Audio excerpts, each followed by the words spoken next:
You're watching Experience Comic Culture and Sales, streaming live daily to Facebook, YouTube, Twitch, and Twitter.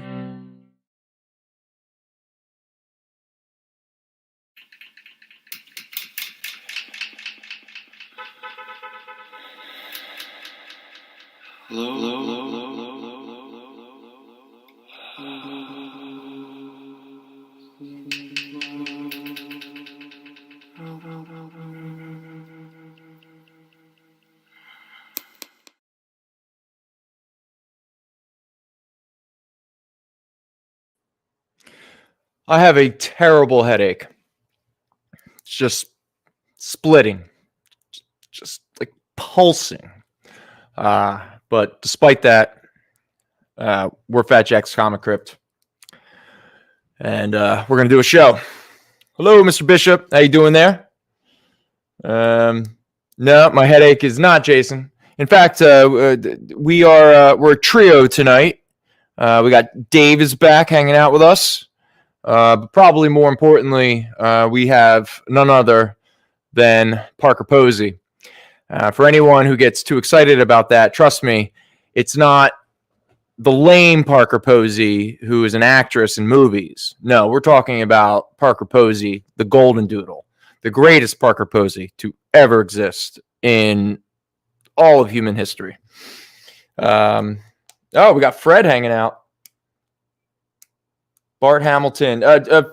Fred, obviously you're talking about one of the books that's up here. When you say Bart Hamilton, was that a writer, an artist? I'm a host of a comic book show, and I don't even know what I'm selling. So, that's why I love to lean in on the chat. All right, let me figure out a good position where I can sit and talk and. Green Gonpin. Oh yeah, Green Gonpin, the great Spider-Man villain. Who could ever forget the Green Gonpin? Actually, no, we're thinking about it. Does anyone have an idea of what a Gonpin is? Fred, don't worry. You're trying to ruin the flow with all of your facts and all of your correct words. What's that all about here? We're in the age of alternative facts, and if there's one thing that I've decided is an alternative fact, it is that Spider-Man's greatest villain is the Green Gonpin. Gino is Grace in the Midwest. I don't even know why it's funny. I don't even know why I'm laughing, but I am. Wordman, all right. What's up, buddy? How you doing? I wish I could have listened to the Eagles game, but I run a retail shop while it's on, and people want my attention. Even though I'm like, can't you see I'm trying to listen to an Eagles game? It reminds me when I was in high school, I had a buddy who was having a root canal, which actually... little synchronicity there, but Kyle doesn't need me to say what it's about. But anyway, my buddy was he was getting a root canal at the time, and the orthodontist, dentist, whatever, was watching the NCAA tournament. I don't know, what game it was. This would have been like 92, 93, somewhere in that range. And the dentist was obviously not paying attention as much as he should have been to the root canal that he was performing on my buddy's mouth. And I guess this dentist also had a lot of money riding on the game. And it was near the end of the game, and I think something happened. I don't remember the exact detail. I wish I could remember the exact game. I could really tell a better story than what I'm telling now. But my friend will always remember it, or, I imagine he does. I don't talk to very many people anymore. But at least back in the day, he will always remember it because the game did not go well for the dentist. Somebody hit a game-winning shot, and the guy lost a lot of money. And in the act of having his hands and tools in my buddy's mouth while watching a game, he reacted very negatively and kind of jumped, let's say, and tore my buddy's gums and a mouth apart. I'm pretty sure he got sued. I would say, knowing his mother, that is probably a very good. But just saying, if you are doing any kind of surgery, maybe watching a sports game that you have no control over, that you also have a lot of money riding on, might not be the most ideal time to perform surgery. So just throwing that out there. So, Gary, what did A.J. Brown? How many touchdowns? How many yards? How many receptions? Again, is your buddy's dentist? What's that? Is that your buddy's dentist? Yeah, probably. Isaac Yankem? Yeah, isn't that the same guy who later went on to be Kane? Yes. The Undertaker? Okay, all right. And now he's a red hat mayor of places. Is he really? Yeah. Ugh, gross. Good thing I wasn't a big Kane fan, so, it's not a big loss. All right, let me pull this together. Okay, so this is a claim sale show. It's what we do. We sell comics, but, I'm not going to kill myself trying to. I mean, people are interested. They're not interested. Sometimes I feel like I'm talking about the same books over and over again, but tonight we got a couple Amazing Spider-Mans. We see 3 of them sitting up there right now. We got a couple more. We'll get to those. A couple issues of Firestorm, the Nuclear Man, some Daredevils from the Gene Colan era. Those are some of the, like, when I say big ones, I just mean, they're not like $1 comics, $2 comics, $3 comics, things of that nature. But at some point throughout the course of the evening, we will get to some $1, $2 comics. Maybe get to some half-off books. But one thing I do want to kind of root through is I have a bunch of recent variants, specifically 1 in 25s and 1 in 50s. I'm thinking of doing a half-off sale because there's one thing that we should all acknowledge, and that is we are officially beginning the month that, from my perspective, is the I guess the temporal equivalent of a Dark Night of the Soul. It is a time for reflection. It is a time to stare into the abyss and hope it doesn't drag us all in. So the one thing I will always say, if you're staring into the abyss, make sure you're doing it with a loved one. Hold some hands. Never forget, you are not alone. That is for sure. All right, so Gary, what do we got? 2 TDs. 119 yards. All right. That is exciting. All right. So as we go through the course, all right, a couple things. Do I want to get into that now? Nah, forget it. I'm not going to bog this down with, yeah. So obviously we sell comics. I'll keep 3 books up here at all times. I'll talk about them to a certain degree, but I'm not going to get too lost in the weeds too much about all this. If anyone has any questions or I didn't really explain or talk enough about a specific book, let me know in the chat. And obviously I will always prioritize that. All right. For a second there, I thought Parker was going to trip over a wire and knock all the camera down. But one thing I want to do just to play around with, because sometimes we talk a lot about the experience of being in a comic book shop and what does that actually entail. From my experience, and again, I can only filter this through my experience because I cannot live anybody else's life. I cannot walk a mile in your shoes. I cannot tune my nervous system to see through your senses, to see reality from your subjective view. So I don't want to define what the experience of being at a comic book shop is for anybody else. But I'm the one sitting in front of a microphone, so I will take advantage of the platform to at least explain what going to a comic book shop has always been for me. Now, yeah, of course, the main priority is comic books. Yeah, love to talk about comics, love to read comics, love to debate comics, buy comics, all that good fun. Hunt for them, the treasure hunt through back issues, crawling around dusty floors, rooting through a bunch of long boxes that nobody has looked through in years. There's no order to it. Half the time you look at a book and go, what are the chances I'm going to get this for $3 or $30? But one aspect of going to a comic book shop that has always been important to me. Now, I'm not trying to elevate this. I'm not trying to be pretentious here or anything of that nature, but I think of like the salons of Paris in the early 20th century. I think of barber shops of pretty much the 20th century and the 21st century.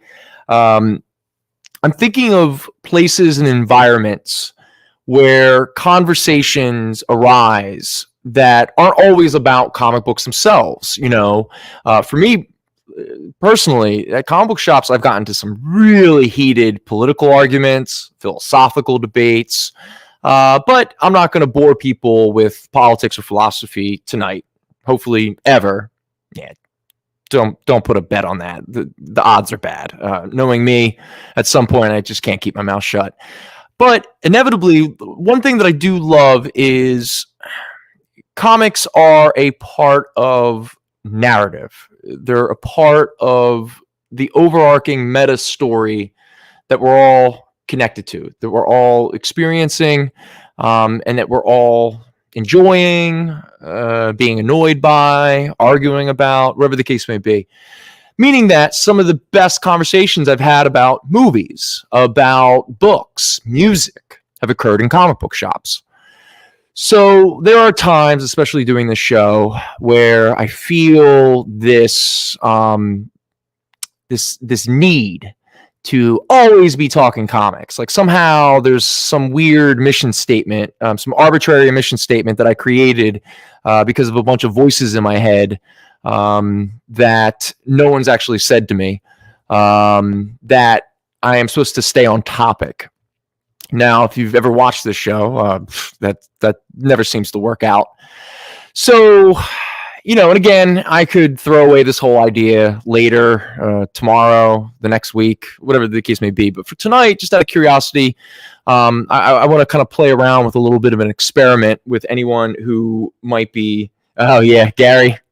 I haven't had an opportunity to thank you, but I do want to point out this was Wordman gifted me with a beautiful Christmas gift this year, Shang-Chi Christmas. So I figured it's December, it's the holiday season, so I gotta have my Christmas boy Shang-Chi out because that boy looks pissed. I don't know what about, but he definitely looks mad. For anyone who can't see it, I don't want to mess around with it too much, but you're not going to be surprised to hear, but Shang-Chi is beating the hell out of somebody. But anyway, so for anyone who hangs out with us for the rest of the show, I want to have a conversation, or who knows, this could all blow up in my face and be a complete just disaster. But there is a new fun social media theory going around, specifically about movies. Now, I don't know if this is an old idea that has just finally come to my attention, because obviously I don't pay attention to social media. I am not on film Twitter. In fact, I've never sent out a tweet. I've only read a few in my entire life, but at this point, for many reasons, I will never interact with Twitter. And to me, Twitter is dead. And I do not want to speak upon that garbage ever again. But this thing called film Twitter, which filters into film podcasts, things of that nature, people are beginning to debate something called the 10-year rule. And I'm curious if this is actually true or not. And I will use myself as an example just to give everyone an idea. And then we can start to, through the chat or anyone watching, we can talk about it and see if maybe I'm an exception and this rule actually has some merit to it. Because right now it's just a hypothesis. It is not an actual theory. So I should be careful about referring to it as a theory. Okay, so the way that the 10-year hypothesis works is this. So you take the year you were born and you go 10 years later. So for me, I was born in 1979. So 10 years later would be 1989. Now, the hypothesis proposes that any film or the films that you watched when you were 10 years old Most likely, if you went to the movie theater, specifically, probably I think went to the movie theater, that kind of makes it track a little bit more.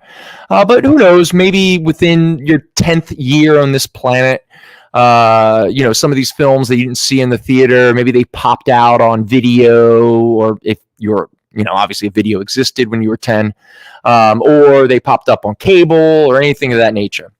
And so the hypothesis proposes the concept that in the films that you saw when you were 10, pretty much, especially in the theater, are either A, some of your favorite films of all time, or you have strong memories associated with the first time that you saw these films.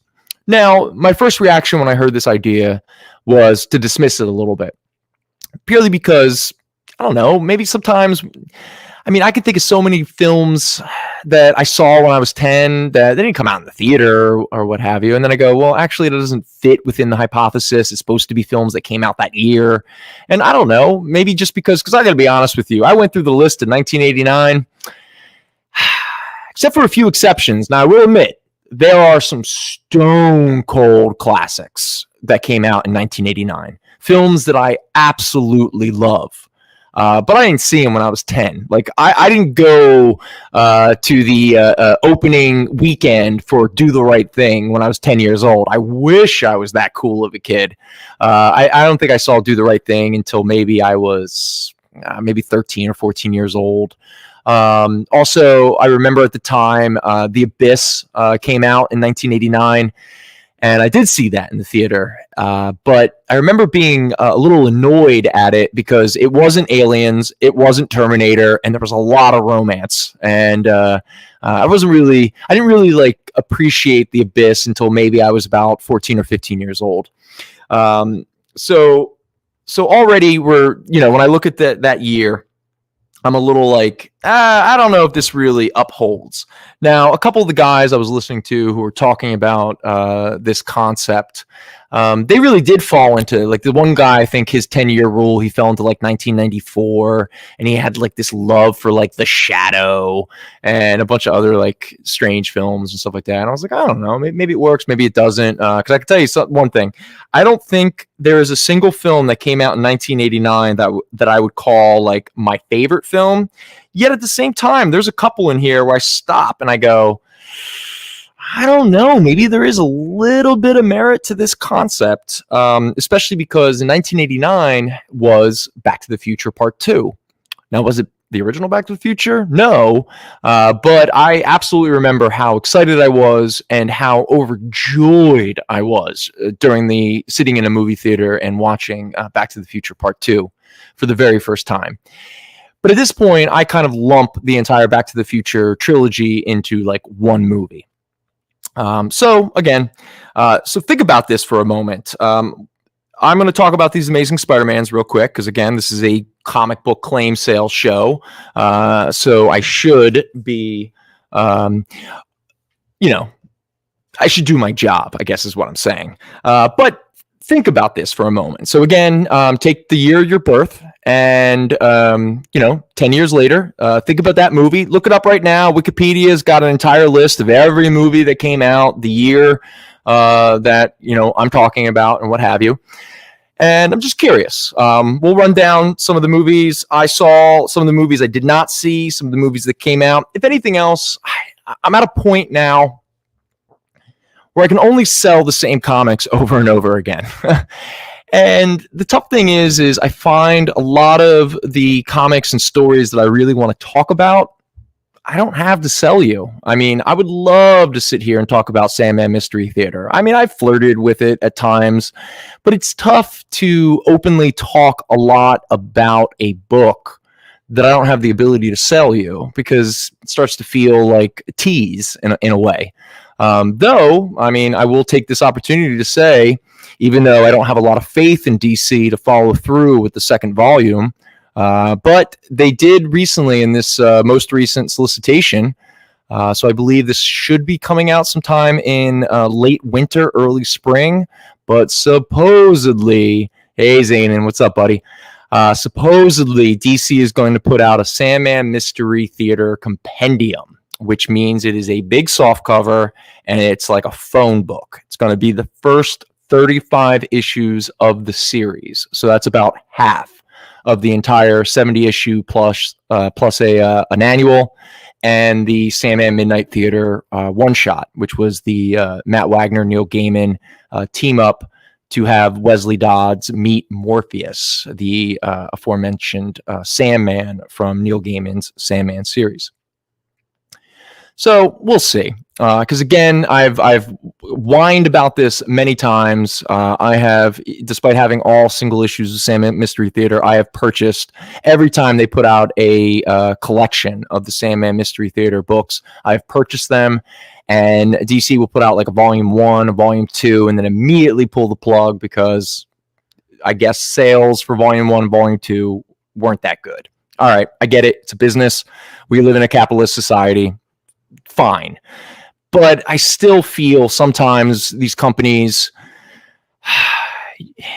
it's misleading, because I have convinced customers to purchase Volume 1 and Volume 2 a few years ago when they put it out. I'm not going to recommend people to buy the Sandman Mystery Theater Compendium Volume 1 because I have no faith that DC will put out Volume 2, because DC has twice said they were going to complete a full reprinting of Sandman Mystery Theater, of Shade the Changing Man, multiple series, especially 90s Vertigo. So, obviously one of my all-time favorite, pretty much the imprint that kept me in comics during the low period of the 90s.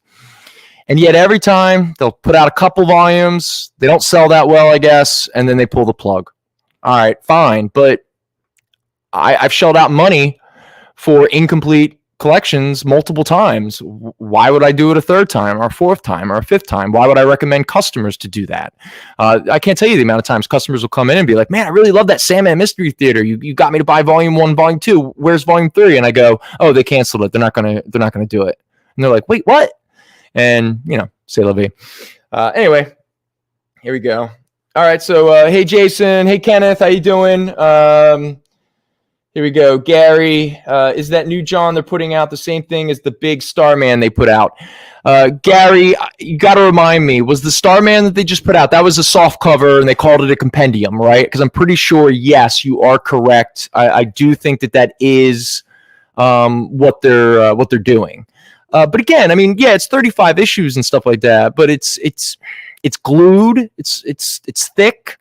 Sometimes there's a danger with books like that of pages falling out and the glue kind of like pulling away and stuff like that. You got to be careful with that kind of stuff. But it's not cheap. I think the Sandman Mystery Theater Compendium Volume 1, I think it's going to be a $60 book, which is really, at that point, why don't you just put it out as a $100 omnibus? At least it'd be a hardcover, or at least it'd be bound. You have one idiot who would probably buy it because they've never put out a hardcover version of Sandman Mystery Theater. Speaking of which, here we have Amazing Spider-Man 104 Gil Kane cover, fine minus copy at $20, followed up by a Amazing Spider-Man 130. That is a mid-grade copy at $23 with Hammerhead on the cover. It is also the first appearance of the Spidey-mobile. And the third book we have, the aforementioned Green Gold Pin. I've already forgotten the word that Fred came up with. This is a fine plus at $14. All right, so those are 3 Amazing Spider-Man issues. All right, real quick. In 1989, like I said, the aforementioned The Abyss. Does anyone remember Action USA? Ooh. Alienator. Man, there's some terrible movies. Okay, this is not one of my all-time favorite movies, but it might be one of the last movies my drunken father took me to go see, which was All Dogs Go to Heaven. With Burt Reynolds, Dom DeLuise. It was Don Bluth pretty much still trying to compete with Disney, which Disney put out a movie that, in all honesty, when it came in 1989, Disney released the beginning of the 90s Disney Renaissance that gave us Aladdin, Beauty and the Beast, Lion King, so on and so forth. But the movie that brought Disney back, because the 80s were bad for Disney, especially their animation division.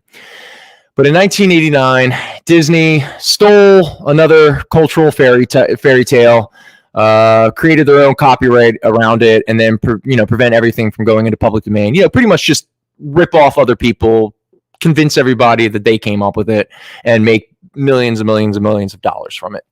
That movie was one that I absolutely do have a very fond space in my heart for, and I have a very strong. So maybe this hypothesis I might be convincing myself a little about this, because the very first time I took a girl on an actual date at the age of 10, I had a neighbor girl, and we had a crush on each other.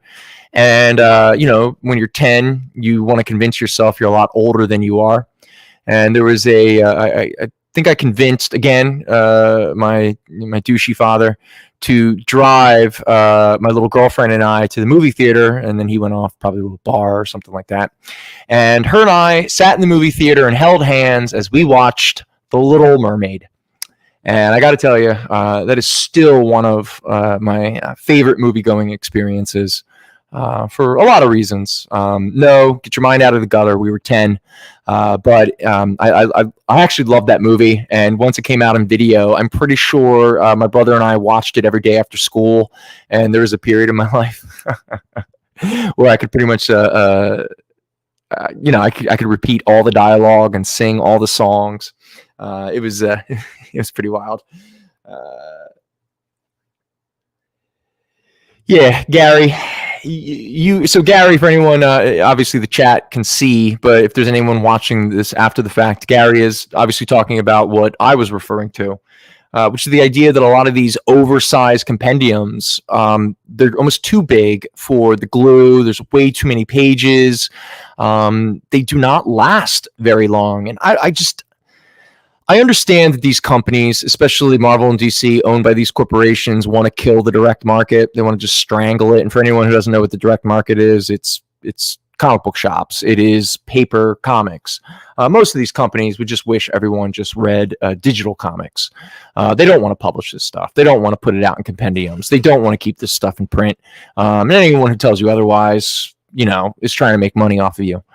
Because again, I mean, in theory, I guess if people had access to the digital library, forever without any fear of the company going under, or suddenly, one day you have access to thousands and thousands of comics, and then the next day you show up and the website's gone, or some weird licensing thing has, destroy, whatever the case may be. But when they do put these books into print and stuff like that, it's such a piss poor job. And it's almost like they don't want to make them last, because again, we live in a capitalist society that it's eating its own tail. So there is planned obsolescence pretty much in, hey, Mr. Hunter, you got it, buddy. I assume you were talking about Amazing Spider-Man 177 with the Green Goblin on the cover. That is a Fine Plus book at $14. And Mr. Hunter, it is yours. So, as I was saying about planned obsolescence. So, again, actually, before I go ranting, if you're interested in the second part to that storyline, we do have issue 178. Now, this one is a very fine plus. This issue is in wonderful condition, which is why it is a $28 book. But that is Amazing Spider-Man 178, continuing the many battles that Spider-Man has with the Green Goblin. There you go. All right. Yeah, and Zanin, you have a point. Like, I even bought the Fourth World Omnibus because I just couldn't help myself. I guess my theory with that one is I'll read it. I'll read it one more time. I'll try to take care of it as well as I can, and then I'll put it on a shelf and hopefully not touch it for another few years when I'm getting in the mood to reread Fourth World, and I go back and read it again without everything falling apart. Oh, well, Mr. Hunter, you take I don't want to assume, but are you taking Amazing Spider-Man 178? It looks like you are, so I am going to put it aside for you. But if I am misreading you, please let me know in the chat, and I'll take care of that. Well, while we wait to find out if Mr. Hunter is taking both 177 and 178, let's go with our next Amazing Spider-Man book, which is Amazing Spider-Man 275. That is Black Costume Spider-Man fighting the Hobgoblin. And that is also another issue where they retell Spider-Man's origin for the 50th time. So there you go. Oh, that is a very fine minus at $16.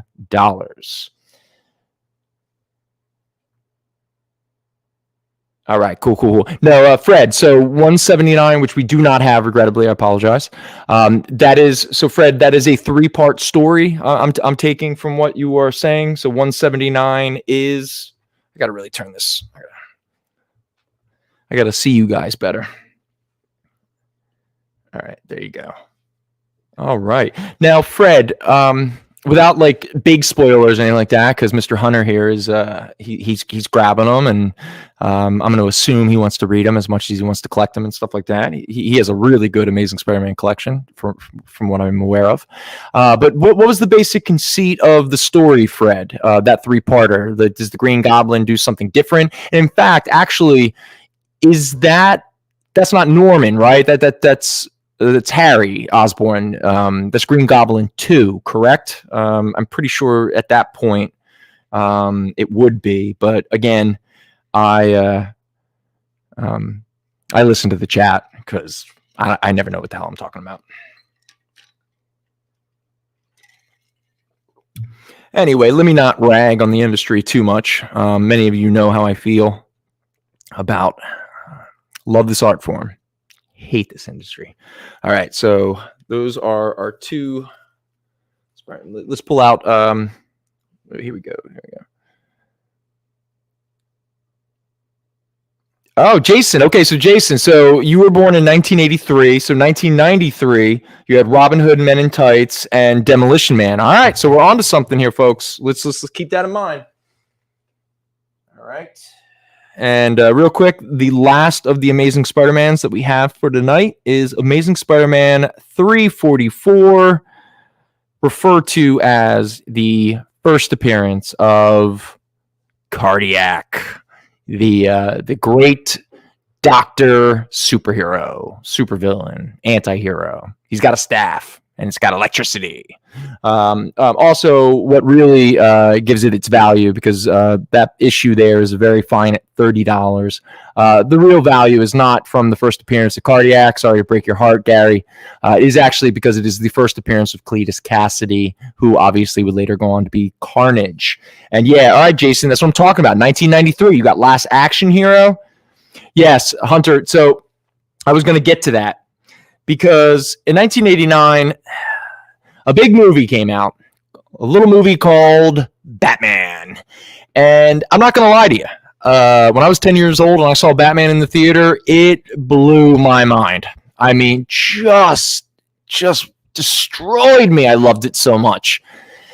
Yet, and this is where kind of the hypothesis kind of has a little difficulty, at least from my perspective, is Batman has not aged well with me. And a lot of the proponents or the people who believe in this 10-year hypothesis is that these movies, even 20, 30, 40 years later, you still have very strong feelings about the movie. I don't know if I have really strong feelings about the movie as much as I have strong feelings about when I first saw it and the nostalgia buzz that I get from whenever I like watch 5 minutes of it. Because I don't know if I've made it through the first Batman movie in a long time. Like I'll sit down, I'll be like, I'm gonna watch it all the way through, and then I'll get through about like half hour or so, and I'll get that nice little nostalgia buzz. You know, dopamine's rushing through my brain, and I'm like, oh yeah, I'm into this. And then at some point, I'm just like, I don't know. I should be doing something else. Also, I won't deny the fact that I actually prefer Batman Returns, which is not a popular opinion, but, you know, that's just the reality. Bunch of cardiac haters. Yeah, you got it, Gary. But let's see what other movies came out in 1989 to see if maybe there's something to this. 1989 had a release of a Steven Spielberg movie. And it's a Steven Spielberg movie that I forget even exists. And it's probably my least favorite 1980s Steven Spielberg movie of all time. And that is Always. Does anyone, Dave, do you remember Always, starring Richard Dreyfuss and Holly Hunter and John Goodman? It's a fantasy romance movie. I'm pretty sure it was the follow-up he did to The Empire of the Sun, which is actually one of his least talked about films and one of my favorites. Young Christian Bale dealing with the Japanese occupation of Hong Kong during World War II. Just an absolutely brilliant film. I love it. I love it. I love it. But there was a second Steven Spielberg movie that came out in 1989. Without looking it up, does anyone know of an Always what the second Steven Spielberg movie to come out in 1989? And sure, take a guess. 1941? No. 1941 was many years earlier than that. Actually, that's a good question. Was 1941 released in the 80s, or was that like 79? Gary would know, or anyone with access to the internet could look it up and tell us. I slept through Always on New Year's Day, 1990. Yeah, I think a lot of us slept through Always. But I recently made the joke about I think the last movie my father took me to was All Dogs Go to Heaven. Actually, I don't think that's true, because there were two other movies that my father dragged me to in 1989. And in fact, I think that's all lies, because we went to see Teenage Ninja Turtles. Did that come out? That didn't come out in 89. I think that came out in 90. But my father took me out of school. I was in 5th grade in 1989, and my father took me out of school to go see his favorite franchise. And that was, does anyone know which Star Trek movie was released in 1989? I'll give you a hint. It wasn't an even number movie. Star Trek 5. Star Trek 5. Yep. That's the one Billy Shatner directed. You got it. 1989, we got Star Trek 5, The New Frontier? Was that what the subtitle was? I think. Yeah. The Final Front was it the Final Frontier? Was that it, Mr. Bishop? And Gary, thank you. 1979, I was right. 41 did come out in 79. And Zainin, you got it, my friend.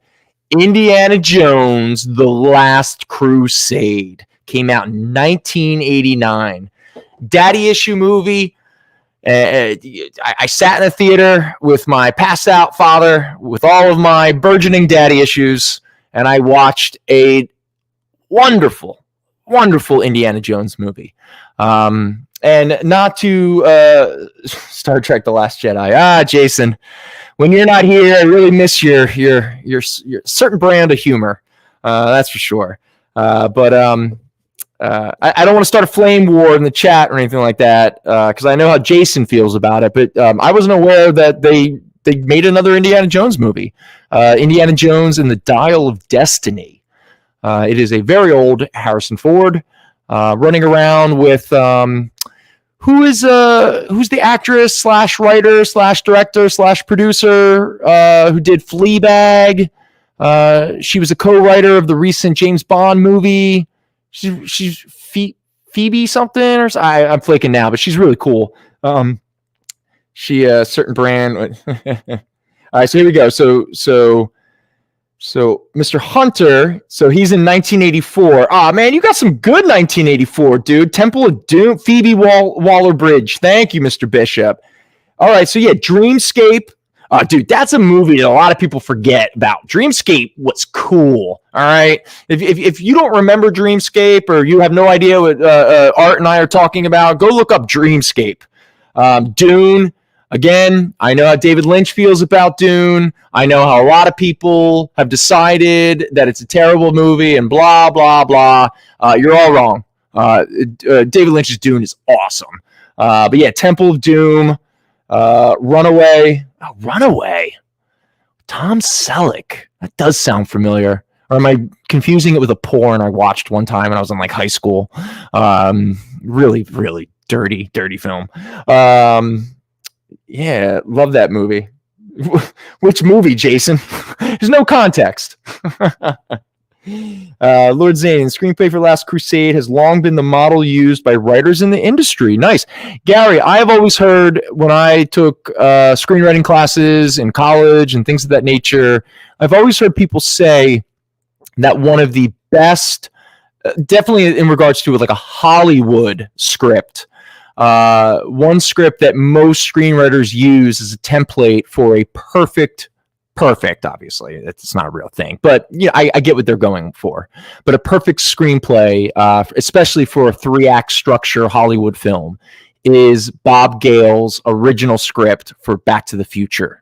I don't know if you agree with that, Gary, but that is something I've always heard. And I got to say, in regards to having read the screenplay, the original one, the shootings one, my love for the film, I think it's debatable, but I lean to that is one of the best scripts that the Hollywood machine, the 3-act structure, has ever given us. I love that. Gary. Yes, the 10-year stuff is nonsense. But again, this is more about conversation, right? Man, I wish Al was here because you know what else came out in 1989?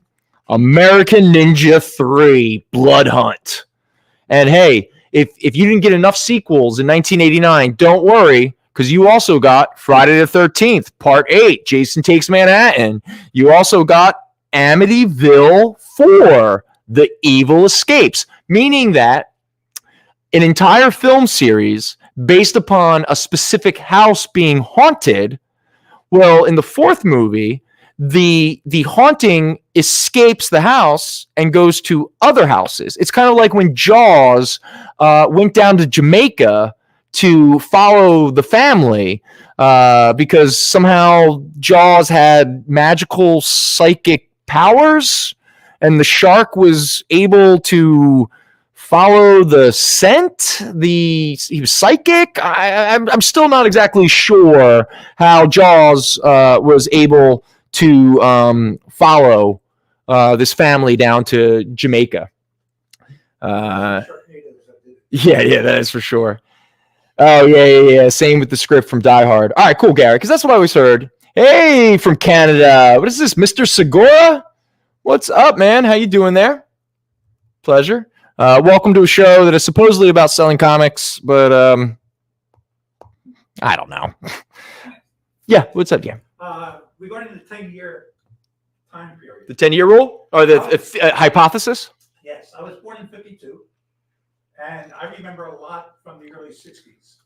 And there are very few movies I was attached to beyond 1 or 2 views at all. Okay. My favorite movie, or ironically, is a movie that was done before I was born. Oh, what movie's that? The Day the Earth Stood Still. The Day the Earth Stood Still. The original. All right. Was that 1951. 51? Okay, literally right before you were born. Yeah. Michael Rennie and the rest of the cast pulled aces all the way through. Pulled aces. I love it. All right. Let's throw that out there. One movie that did come out in 1989 that I saw in the theater, and I do have strong memories about, but again, I don't know if it's one of my all-time favorites or what have you, was a little film called The Burbs. Do you remember The Burbs with Tom Hanks? I think so. Yeah, that was almost a comedy. Oh, it was a comedy. Yeah. Yeah. And there was another great comedy, actually, that came out in 1989. I don't know if this was your bag, if this was something you would have been into, but a 10-year-old Brendan was definitely a big fan. And that was Bill and Ted's Excellent Adventure. Yeah. We also got one of the more lesser-known Ridley Scott films from 1989, Black Rain, with who was in that? Michael Douglas. That's right, Michael Douglas. I can't remember a single thing about that movie, except Michael Douglas being in it, and he was in a lot of rain, pointing guns at people. He's like, "It's raining, but I'm gonna point my gun at you," and I was like, "Yeah, Black Rain, boom, boom, boom, boom." Best of the Best. Anyone remember that movie? Whew. Blood Fist. Oh, Born on the 4th of July. Chud 2. We got a sequel to Chud. All right. Oh, this is a good one. Does anyone remember or seen the film Cannibal Women in the Avocado Jungle of Death? You actually know what that is? Yes. Okay, Dave knows what Cannibal... On TV recently. Really? It was on recently? Yes. I've never heard of JF... Oh, Shannon Tweed was in it. I'm pretty sure I know what this film was like. Softcore? No, the idea was that it was all the tripe and cliches turned inside out. Okay, so it was a little subversive, like kind of playing... It was more of a comedy, but it was a very light dark comedy, put it that way. Okay, all right, that sounds like fun. We also did get Cyborg with Jean-Claude Van Damme. Anyway, we will continue this. Right now, it's time for a break. So when we come back, we will talk about a couple Firestorm books that we have up here, and we'll get into some Daredevil. Why was Princess Zelda sad after watching a bunch of YouTube videos? She couldn't find the link in the description. We'll stop if you subscribe to our YouTube channel. It's super easy. Click subscribe and click the bell when you do. And thanks for supporting the EXP. Imagine being at a convention and going to an interview panel that's just for you. No bustling crowds, no hours-long lines, just you, the moderator, and your favorite comic book creators. Well, this is pretty much that. Miss Jen sits down every week with 2 comic book creators for a live stream interview about their latest work, and you can ask them whatever you want. It's Talking Shop, Mondays at 5 Eastern on The Experience, Comic Culture and Sales.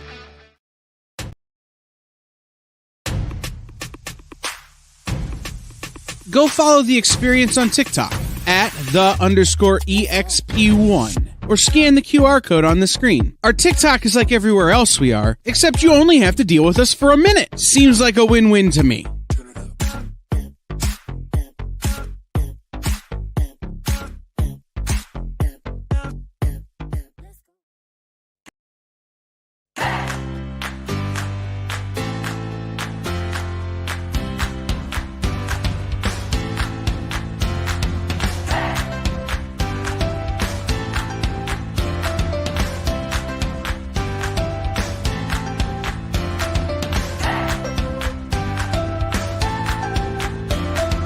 There's something for every imagination at your local comic shop.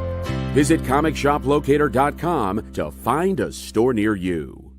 What's up? It's the word man, Gary Lime.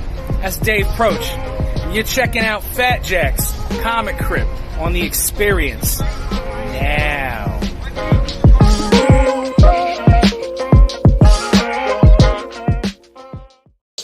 Art, yeah, how could you forget that Ghostbusters came out in 1984? Come on, man. I was 5 years old, and I remember seeing that movie in the theater.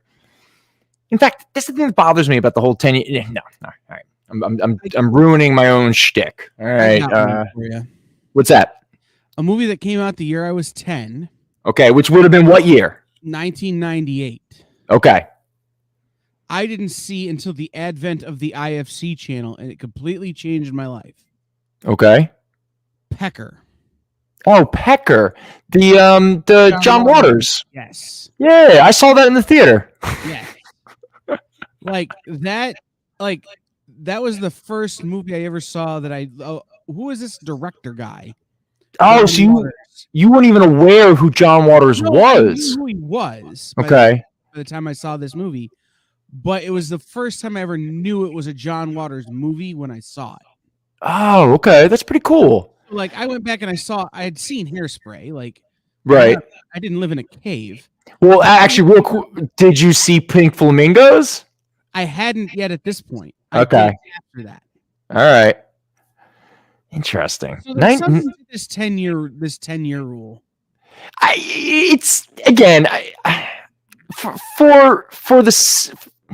For a catalyst of conversation, I think it's fun. But again, there are some people who do podcasts or whose entire career are built on social media and clickbaiting and all that kind of stuff. And I'm not a big fan of all the, again, I imagine most of you have heard me. I don't like absolute statements. I can't stand these, but it was just like when I overheard it, two grown men arguing and yelling at each other through a podcast. I was like, I don't know. That sounds kind of neat, and I was thinking about it. I was like, what came out in 1989? Obviously, I immediately thought of Batman, but I forgot that 1989 was the year that Honey, I Shrunk the Kids came out. I remember really enjoying seeing that movie in the theater. Now, I don't think I've seen it in like 25 years. Yet, in 1997, David Lynch's Lost Highway came out, and I watched that the other night. God, I love that movie. Right. But my thing is I think there's more to it than just movies that you have a strong attachment to movies that came out the year you were 10. I think it has to do with movies that came out the year you were 10 when you watch them later. Oh, okay. All right. Something like one of the movies that came out Major League back in the minors. Okay. Arguably the worst Major League movie. Okay. However, there is something to that movie in particular that I can still watch to this day because it gives me that nostalgia trip all the time. And so, like, I just keep going through these movies, and there's some of them that are, like, really important to who I am as a person. And there's some of them like, you know what? If I was stoned right now, I would watch that movie all night. I could see that. And it's funny you say that because a movie that came out in 1989 that I could watch right now and just have a wonderful time. And I saw it in the theater, probably with my father. Yeah, it had to be. Was the very first Major League. And I got to tell you, man, when Charlie Sheen comes out the Wild Thing at the end of that movie, I was like, yeah!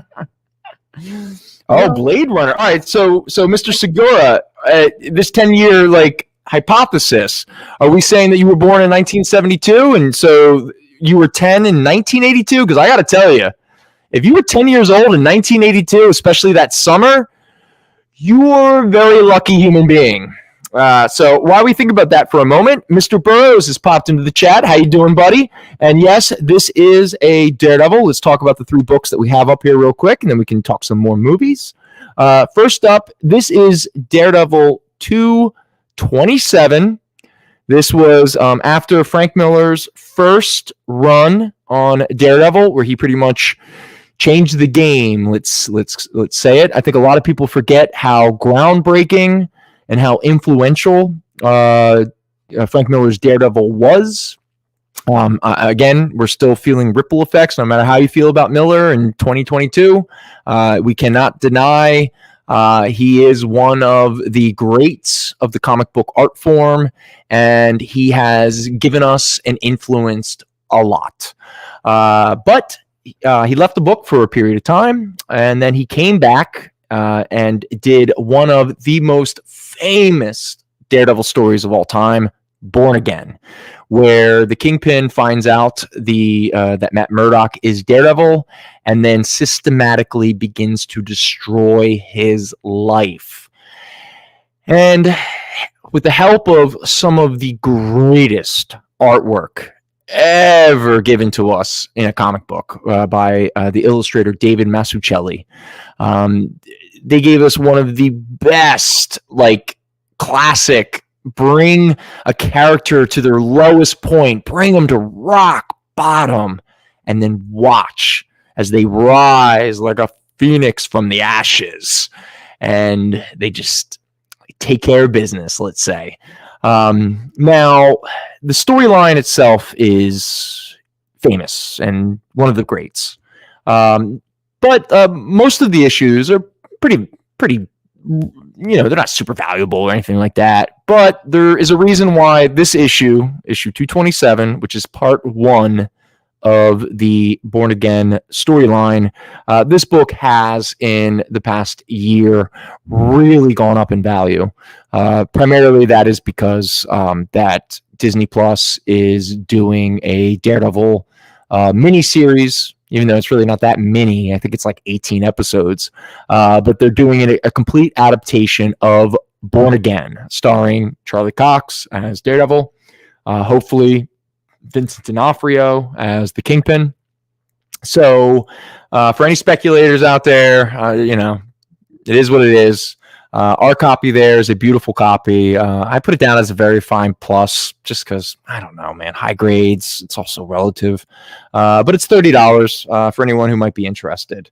All right, wait, so let me check in real quick. So, all right, so Mr. Segura, okay, you were born 62. Good man.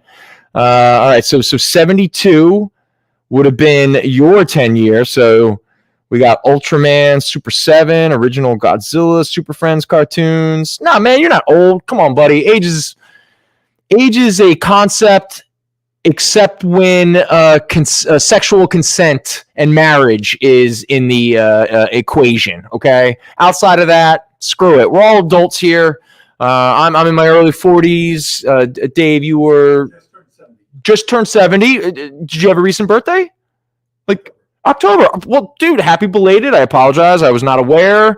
I ignore my birthday. It brings me lots of, not because I'm afraid of getting older. It just reminds me of existence.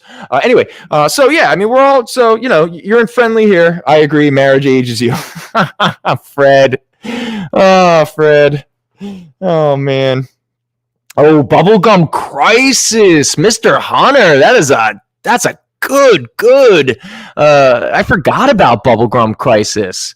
That was around. The Bubblegum Crisis was a contemporary with like, what was it, Pat LeBon? And then Appleseed and some of those Masamune Shiro stuff. Oh, okay, Fred. Actually, this is a good point that you just brought up. Because Lucas, the new guy, good guy. If anyone wants to check out him and his buddy, they do a YouTube show called The Cosmic Panel. If you search in the YouTube search bar for Cosmic Panel, it's the only thing that comes up, so you can't miss it. They do, like, I don't know, they're a bunch of early 20-something-year-olds, so they do what my buddies and I used to do, except we would just do lots of drugs, stay up all night, and just talk to ourselves. These kids don't do the drugs, don't stay up all night, but just put it online as they hang out and talk and debate comics and talk about new books and random Avengers characters and Justice League characters. Pat LeBar, there you go. Tank Police, yeah. But Fred, you do bring up a good point, because Lucas, he had asked me, he's like, oh, did you watch the Daredevil show? And I watched the first 2 seasons, and he was like, oh, no, man, the 3rd season's the best season. And I was like, oh, yeah, why? And he's like, not only do they introduce Bullseye, but they bring in, they do the whole Born Again story. And I go, oh, okay. So I guess Disney is just going to ignore that season and just do a new version of Born Again? Because different parallel Earth. I don't know. I mean, they've established Charlie Cox as Daredevil into their little MCU. Again, I'm joking, because this multi-billion-dollar corporation could just be like, screw you fans, we're just going to ignore it. You'll probably all dig it. Yes, that is true. Yes. So yeah, you're right. I mean, I wonder. Oh, what do I know? The likelihood that I'll get around watching it is next to nil. Anyway, all right, let me check in with Mr. Segura here. Comic books make me feel alive. Oh, that's great, man. Hey, gotta spread the love. I'll tell you one thing. If you watch the show more than once or twice, you'll realize this guy doesn't spread any love. So at least there's somebody out there spreading some love. But speaking of which, let's real quick. We also have some Firestorm. This is Firestorm, the Nuclear Man, issue number 2. This is a Fine Plus copy at $8. And we also have Firestorm, the Nuclear Man, number 3. That is a Fine Plus at $16. But more importantly, it is the origin and first appearance of Killer Frost, one of the worst ex-girlfriends a man could ever have. Because if you don't believe me, just ask Firestorm. Yeah. No. So, Fred, what was omitted? I imagine Captain America and Thor didn't show up. Did they introduce Nuke? Was Nuke a character, or did they make Bullseye be like that kind of character? Did did they actually do the Karen Page is a heroin addict and a porn star who sold Matt Murdock's identity for a hit? Oh, they did do Nuke. Okay. Oh, nope. No on Nuke. All right. Anyone else other than Fred? Dave, did you ever see the third season of the Netflix Daredevil series? Is that one that you watched? I saw a little bit of the Defenders. I saw some of the first and second. But maybe I disliked the Defenders so much, I just stopped watching all the Netflix shows. Like, I didn't know that Luke Cage got a second season. Jessica Jones got a second and a third season. Thankfully, Iron Fist did not get a second season. Or did it? I hope not. She's actually frigid. No heroin to be seen. No surprise there. All right, so those are our two firestorms. We got that part one of the Daredevil. Let's move on. Let's get some Gene Colan era Daredevils up here. So, hold on. I apologize. I did not keep these. All right, so first up, we have Daredevil number 34, part of the Gene Colan era. This is a VG Plus copy at $16, and Daredevil is fighting the Beetle in his original goofy-looking costume. But we also have a very an issue that's really good. I mean, great Gene Colan art. I mean, it's always awesome when Daredevil fights like Dr. Doom. That's so cool. But this is an issue that, for whatever reason, this cover has become super iconic. A lot of its value comes from, obviously, people love Dr. Doom, and they love when he shows up in some of the weirder books. I mean, when I say weirder, I just mean books that you wouldn't expect Dr. Doom to immediately show up in. And one of them was obviously Daredevil. But this cover it's a great Gene Colan cover. I love the reflection of Daredevil and Doom's mask. But this is Daredevil number 38. This is a fine minus at $30. But I imagine a lot of you will recognize that cover. It has become quite famous lately. And still sticking into the Gene Colan era, we have Daredevil number 80. He's fighting the Owl.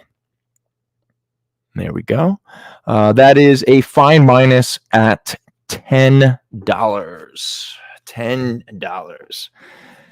Best Dr. Doom appearance was in Luke Cage, Hero for Hire. Zainin, what was that storyline? Do you remember the issue number for anyone who wants to maybe look it up?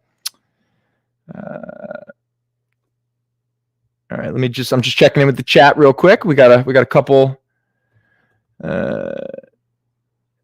Mr. Bishop, yeah, waiting for Disney to grow the balls to tell that story. Let's see. We'll have to wait. If anything else, I'll give. Even though they didn't do anything super intense, or it gave me some hope that Disney won't Disney-fy everything. I mean, when you watch Obi-Wan Kenobi, I wish I was an 8-year-old because I probably would have enjoyed it a lot more. But Andor treated me like I was an adult, and I have at least a modicum of intelligence, and gave me complex characterizations, interesting plot lines, and stuff I could really sink my teeth into. But we'll see. And yes, Zainin. All right. So I don't want to rag on Frank Miller because, again, this was in the mid to late 80s. But when Gail Simone wrote the very famous essay, Girlfriends and Refrigerators, I imagine probably the interpretation of Karen Page at the beginning of the Born Again story might have been on her mind. But the one defense I will give is it gave us a great moment that occurred later in the Born Again story when Matt at his lowest, Karen at her lowest find each other again. And I've always remembered, and I've recently reread the Born Again story, so it is pretty fresh in my mind. And that moment is still very powerful. But if I was a female reader let's just say.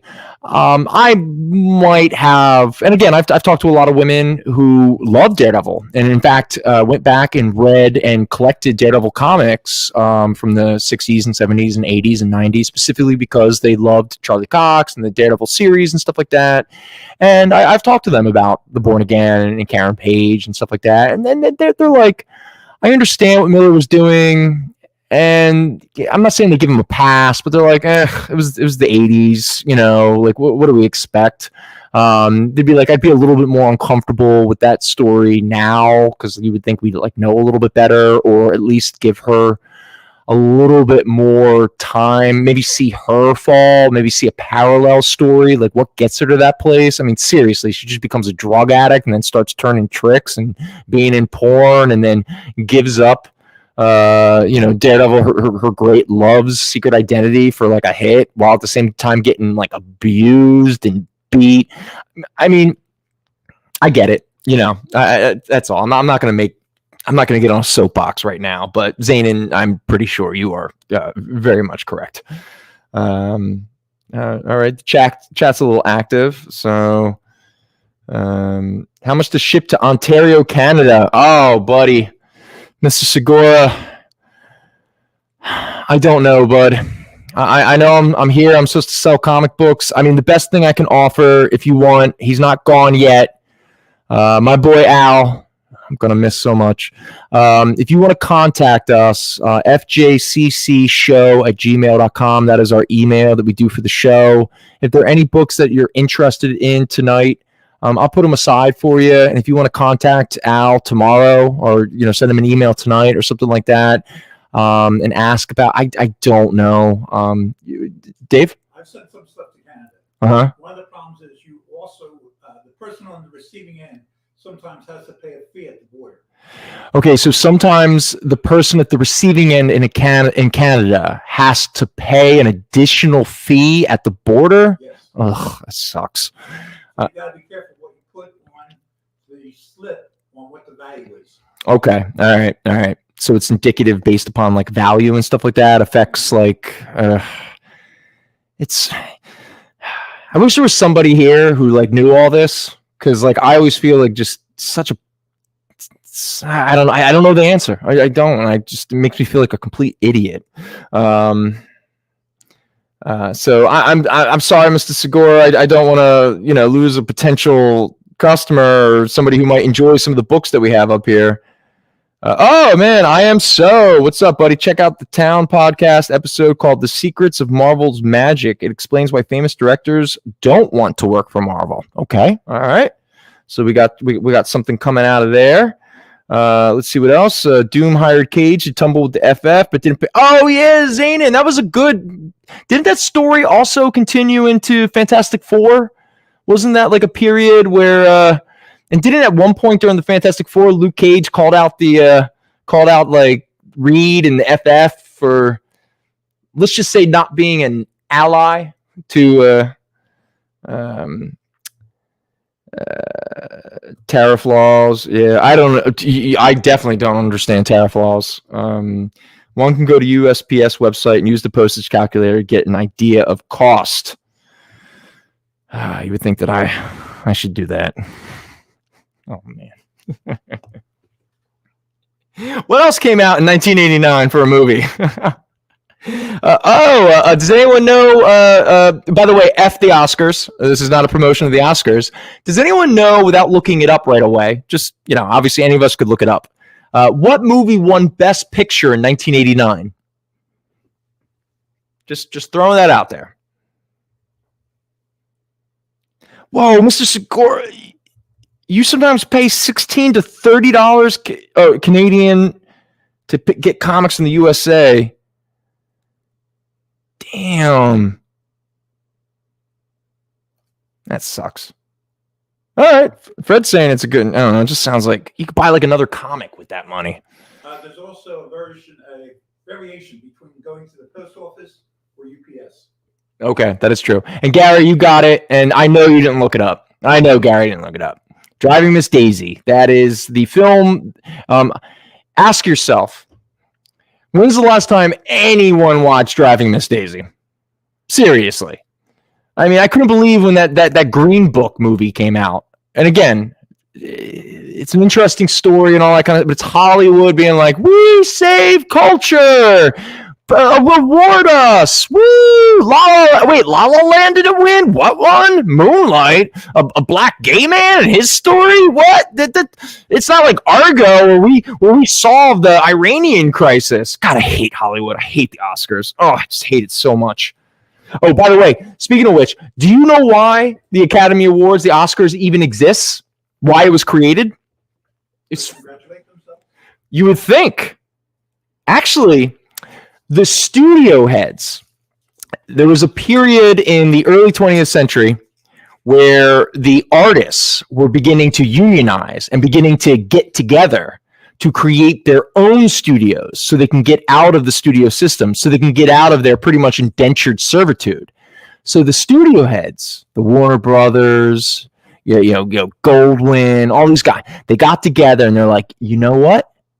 Let's create an award system so we can pit the artists against each other. We can create competition between them. So now they won't want to work together because we are going to play off of their egos and their narcissism. And so we're going to create a gold statue of a naked man with a big phallus, rewarding these people for all of the great art that they did. And if anyone thinks that the Oscars rewards people for actual talent, for actual artistic merit, you're fooling yourself. It's politics. It's marketing. It's why all Harvey Weinstein ever did, other than rape women, was allegedly pretty much buy Oscars. Shakespeare in Love. F you. Come on. Enough with that. Here we go. Driving Miss Daisy. Mr. Segura. Oh, I feel bad. I don't have an answer. This is what Al was good for. I could always just turn to Al, and Al would be like, all right, well, Brennan babbles about whatever stupid thing he wants to talk about. He would go back there, and he'd figure it all out, and everyone would be like, bring Al back. And I'd be like, trust me, I wish I could. All right, next up, let's finish off with some of our Daredevils. This is Daredevil number 83. This is a mid-grade copy at $12. This was when they were in San Francisco. Daredevil and Black Widow were hanging out. Barry Windsor Smith did the layouts for this issue. And then we have Daredevil and the Black Widow, issue number 96. This is a mid-grade copy at $12, where they face off against the Man Bull. And then we have issue number 149. Now, this is a good copy at $4. It's actually a beautiful book. But here's the problem with it. Have you ever run into this? The cover was never stapled to the book. Now, I'm not saying the cover was ripped off. No. When you look at the spine of the cover, it was never punctured. There's no sign anywhere on this book that the cover was ripped off the staples. It was never stapled. It was just slipped in like a hot dog in a bun. But it's a book that has a little bit of value. So even in the lowest grade I could give it, it's still $4. Daredevil 149. The first appearance of the third Smasher.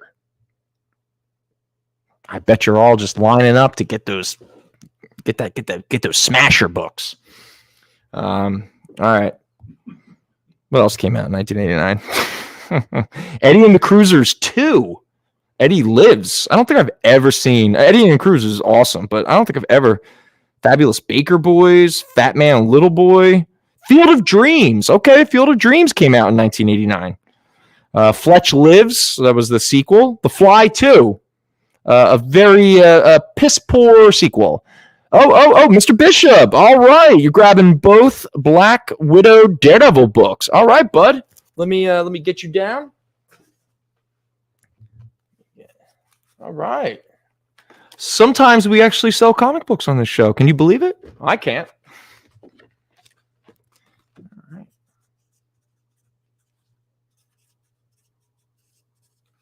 All right, there we go, Mr. Bishop. Validating my existence. All right, Fright Night Part 2. Oh! It couldn't be 1984. No, in 1989, we got another sequel. Again, 89 was just sequels after sequels after sequels. I mean, it's literally like 2002. But we got a little sequel to a film called Ghostbusters 2. That's right. Gleaming the Cube. Anyone remember that? Glory. Oh, now I saw Glory later in life, and that was great. Great Balls of Fire. Oh, does anyone know what Halloween movie we got in 1989? Don't worry, I'll tell you. It's Halloween 5, The Revenge of Michael Myers. Oh, here we go. This is a good movie. Harlem Nights. All right. Oh, I forgot. Eddie Murphy actually directed Harlem Nights. How did I forget that? In 1998, we got H2O, Halloween 20. Oh, there we go. There we go. Man, we're all just having fun here. All right, so next up, for anyone who is interested in some Namor books, Namor the Submariner, or should I say Namor? Some guy came in the other day, and he said he hated the Black Panther movie because he hated the way they pronounced Namor's name, Namor. Even though, okay, they made a choice, and they actually gave a reason for it, and it was a logical reason. And yet this guy was just like, I couldn't let it go. I just, every time they said his name, it just took me out of the movie. I was like, oh man, seriously, dude. There's like real things in this world to get upset about. And I just don't get Namor. Who cares? Back when they were doing the comics, they had a debate on whether or not it was Submariner or Submariner. Submariner, yeah, I've always heard, yeah. The fans have decided it is Mariner. But again, I mean, but that's one of those things where I bet if you were to ask Alexa, she'd be like, Mariner, Mariner, they're both fine. So there we go. All right. So what are these books? Real quick. Here I am showing them off, and I'm like, so this is issue 31. That's a mid-grade at $8. Namor is battling Stingray and Triton of the Inhumans. And we have issue number 36, What Gods Have Joined Together. I guess Namor and Dorma are trying to... Dorma. It's a mid-grade at $10. Let me just fix that. And then the other issue we have... Oh, and it's Namor fighting Dr. Doom. Awesome. We got a little Doom love going on here. Not even expecting it. That's issue number 47. That is another mid-grade copy at $6. Yes, Mr. Segura. Okay. I was burying the lead. Now, again, it would take me many years before I could appreciate this movie. But my father definitely... Yeah, why do I speak and say certain things before I start to really talk and realize, yeah, of course he was still taking me to movies. He took me to... What the hell was this man thinking? It's an R-rated movie. He took me to go see Roadhouse, a movie where a man literally rips another man's throat out with his bare hands. And I got to tell you, I did not appreciate that movie at the time, but I have grown to love Roadhouse. Oh, what a good movie. Yep. We've talked about Cyborg. Christian Slater's first starring role, was that Gleaming the Cube? Was that the one we mentioned? Wordman. All right, come on. This is fun. Yes, Mr. Segura, National Lampoon's Christmas Vacation.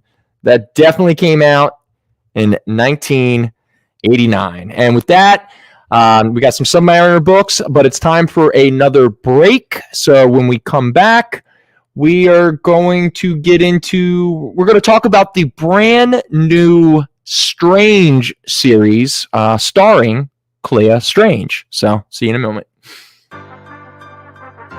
Do you remember what it was like when you were a little kid and you got a letter in the mail? Now imagine that letter was filled with information about your favorite shows, pop culture questions, links to things you're going to want to see later, and even sneak peeks at upcoming programming here on The Experience. That's what the EXP mailing list is. Every week, we send you sneak peeks, information, and all of the relevant links for all of the shows you want to see. Sign up now on our website or scan the QR code that's on your screen right now.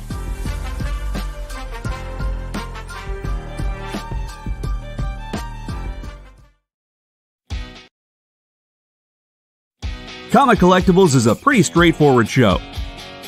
You got Rex here, he sells the comics, and you got Rockin' Robbie, he knows about the comics. And finally, John, well, no one really knows what John does.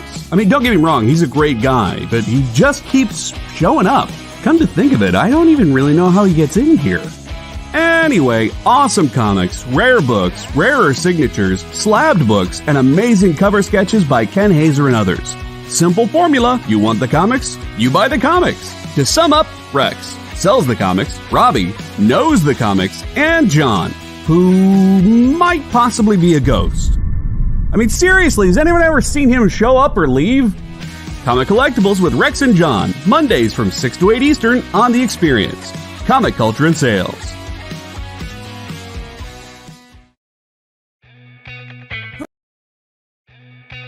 Programming on the EXP is made possible by viewers like you, or your local comic shop, or that Kickstarter you backed, or the publisher you like, or comic industry professionals who want to share a message with the world. Really, anyone who wants to advertise with us can. If you're interested in seeing a product you know and love, or are creating, or are publishing, or are involved with, advertised here on The Experience, and having your message shared with our viewers, please reach out by scanning the QR code below or visiting our website and using the contact form.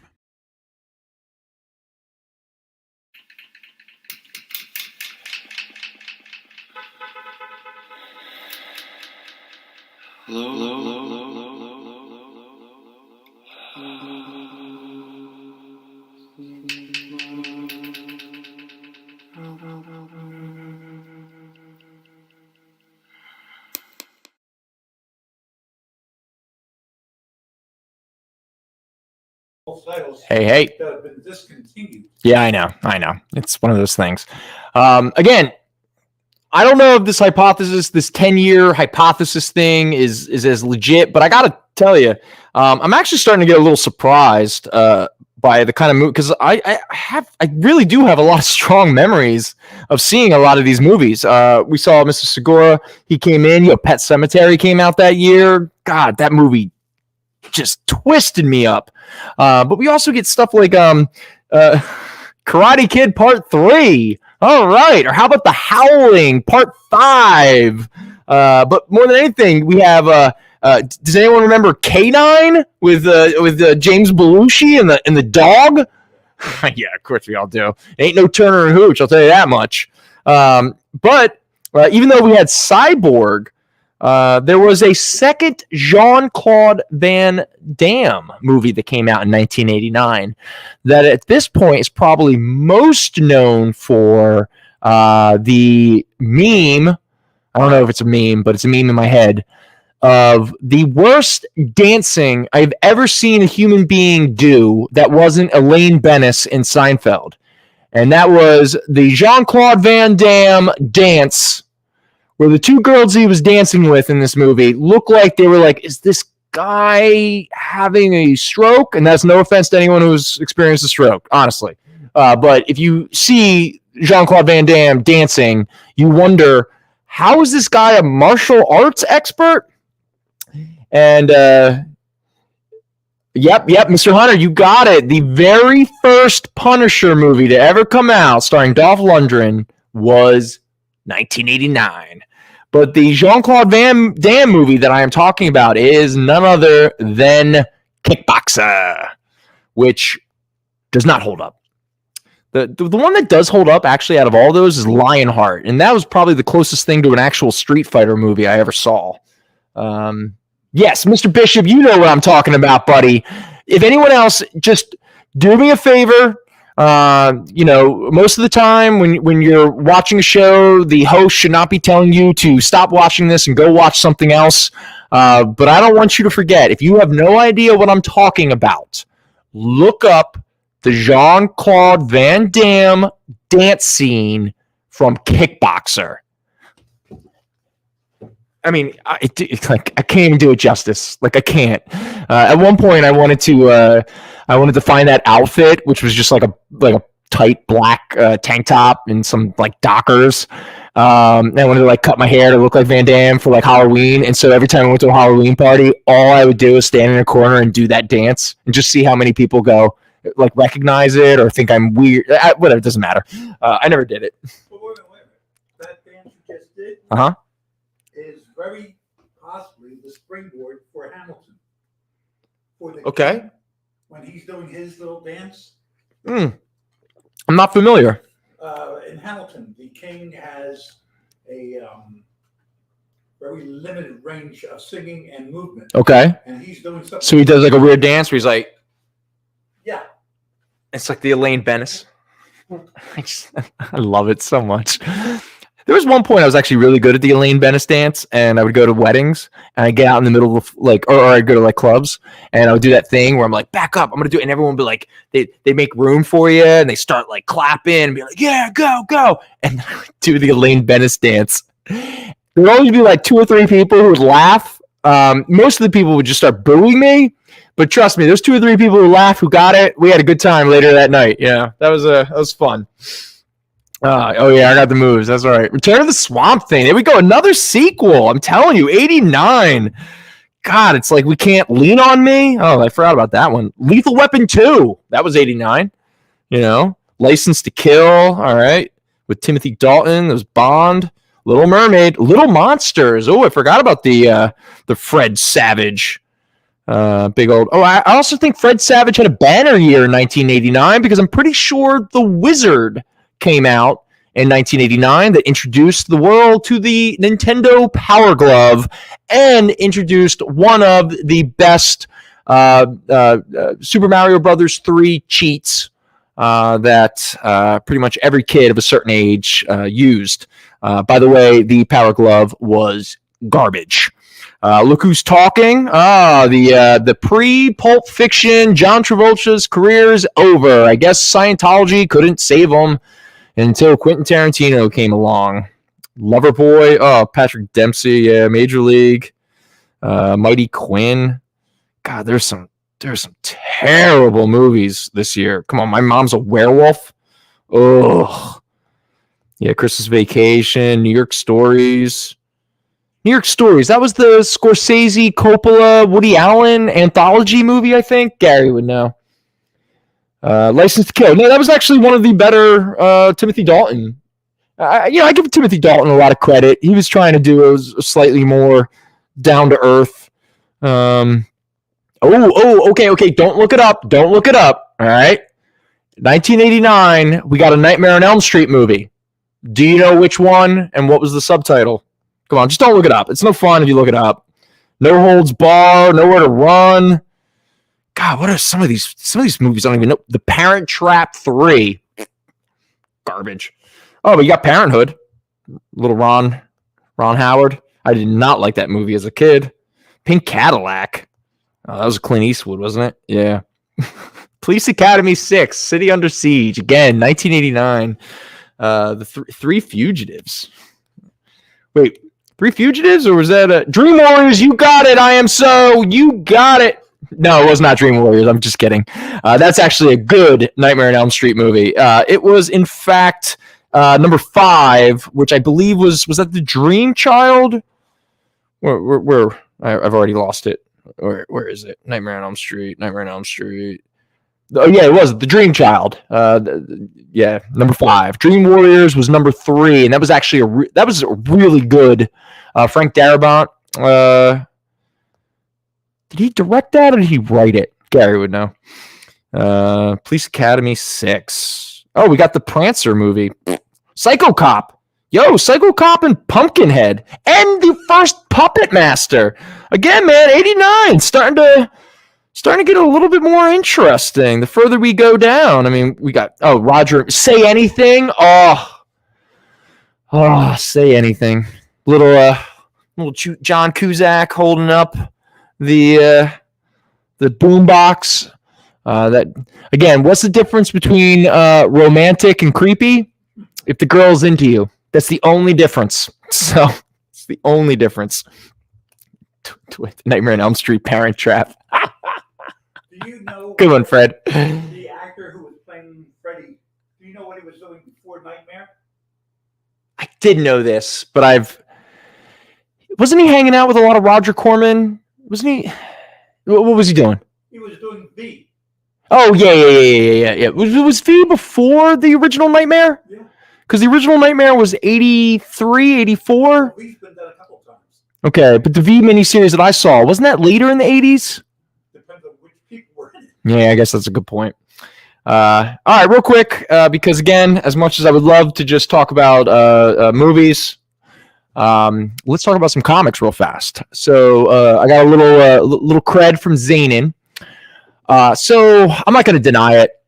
If you come into Fat Jack's and you're curious about what's happening in every recent Marvel and DC title, don't ask me. Ask the new guy, Lucas. He keeps up with it all. One customer was very confused by these two kids that are running around in the Superman books. And she turns to me and she's like, "Who are these two kids?" And right as I was about to go, "I don't know," Lucas goes, "Oh, they're blah, blah, blah, blah."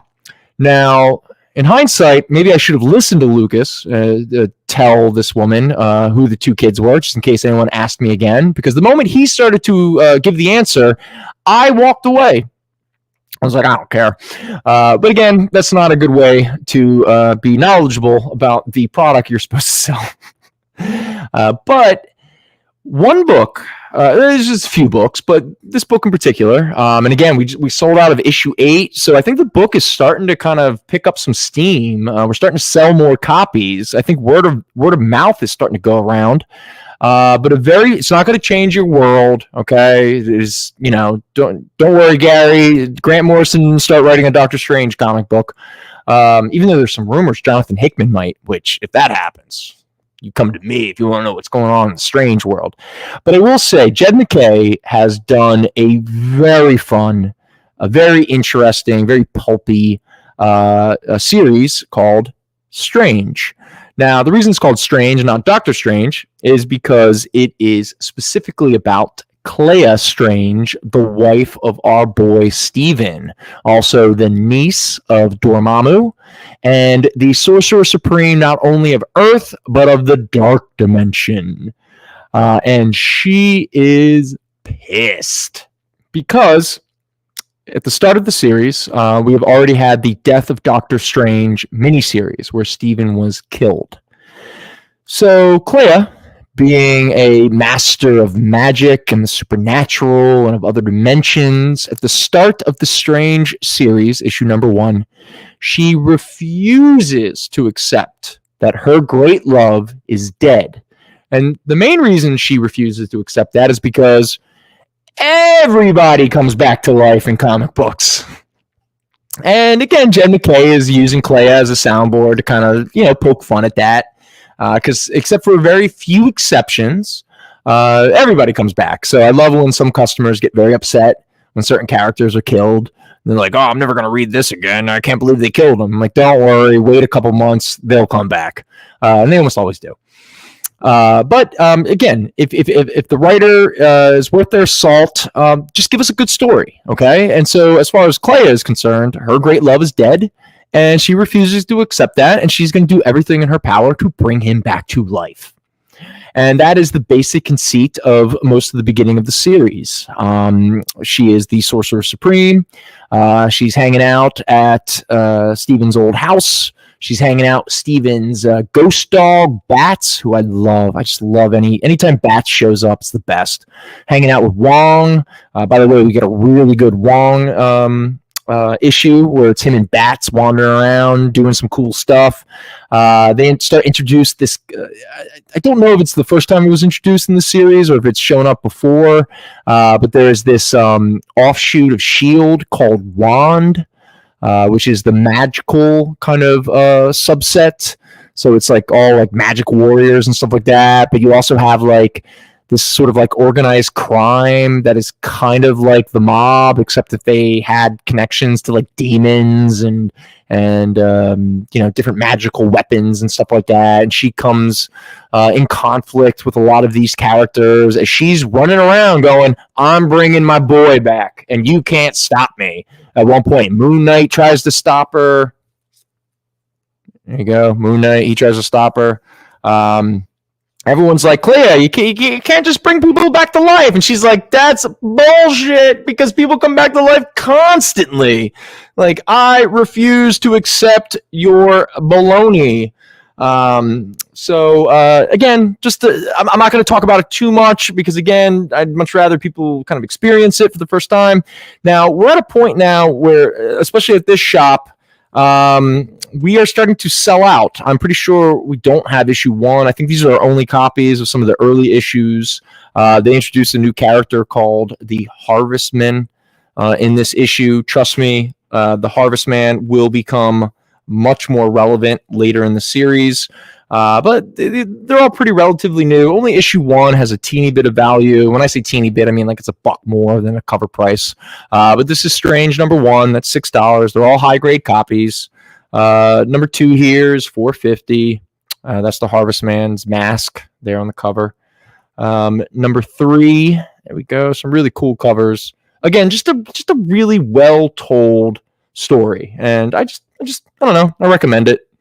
I'm not gonna get into it too much, because again, some people don't like spoilers. That's issue 4. And we got issue 5. Somebody coming back to life? Oh no! Ooh. Oh, this is that issue I was talking about. This is the issue where Wong and Bats. Oh, I love Bats. I love you, Parker. She's passed out right now. And this is the most recent issue, issue 7. Oh, not the most recent issue. It's just the only issue that we have left, because we sold out of issue number 8. I was going to try to sell a complete set tonight on the show, but someone came in and was like, oh no, I missed issue 8. I'm like, I got it here for you, buddy. Don't worry. I don't hide books, no matter how much I get accused of being a hoarder. It is not true, Henry. It is not true. I am not the hoard master. Got a question. Mm-hmm. Because this is unclear, are there more women buying this book than there were with Doctor Strange? Not that I'm aware of. I do not know if more women buy the Strange book because it's Clea. I mean, it's a good question. And in fact, it's interesting because Jed MacKay recently has made a bit of a name for himself in Marvel for writing primarily female characters. Like almost all of the Black Cat comics that have come out recently are all written by Jed MacKay. I'm trying to think of some others that he did the Mary Jane Watson Black Cat little like series. He has done a bunch of like Spider-Man tie-ins to like events, but usually they focus a lot on the female characters. But I have no numbers or evidence to say. In fact, I gotta be honest, like a lot of times when women, like it's no different from like men. A lot of times, women really like Daredevil, they like Thor, they like hot dudes. Like I mean, obviously the stories have to be good, and stuff like that. I mean, it can't just be little boy fantasies. Like I don't know if a lot of women read Batman. Most of the time, a lot of women I've talked to really dislike Batman. Like it's almost like he's too much of like a little boy power fantasy. In fact, most of the women I know who have turned on to the Tom King Batman run, it's primarily because, probably even more than Batman, the most compelling character in the entire series is Catwoman. Like Tom King writes an amazing Catwoman. Like she's just, in fact, the Batman Catwoman mini,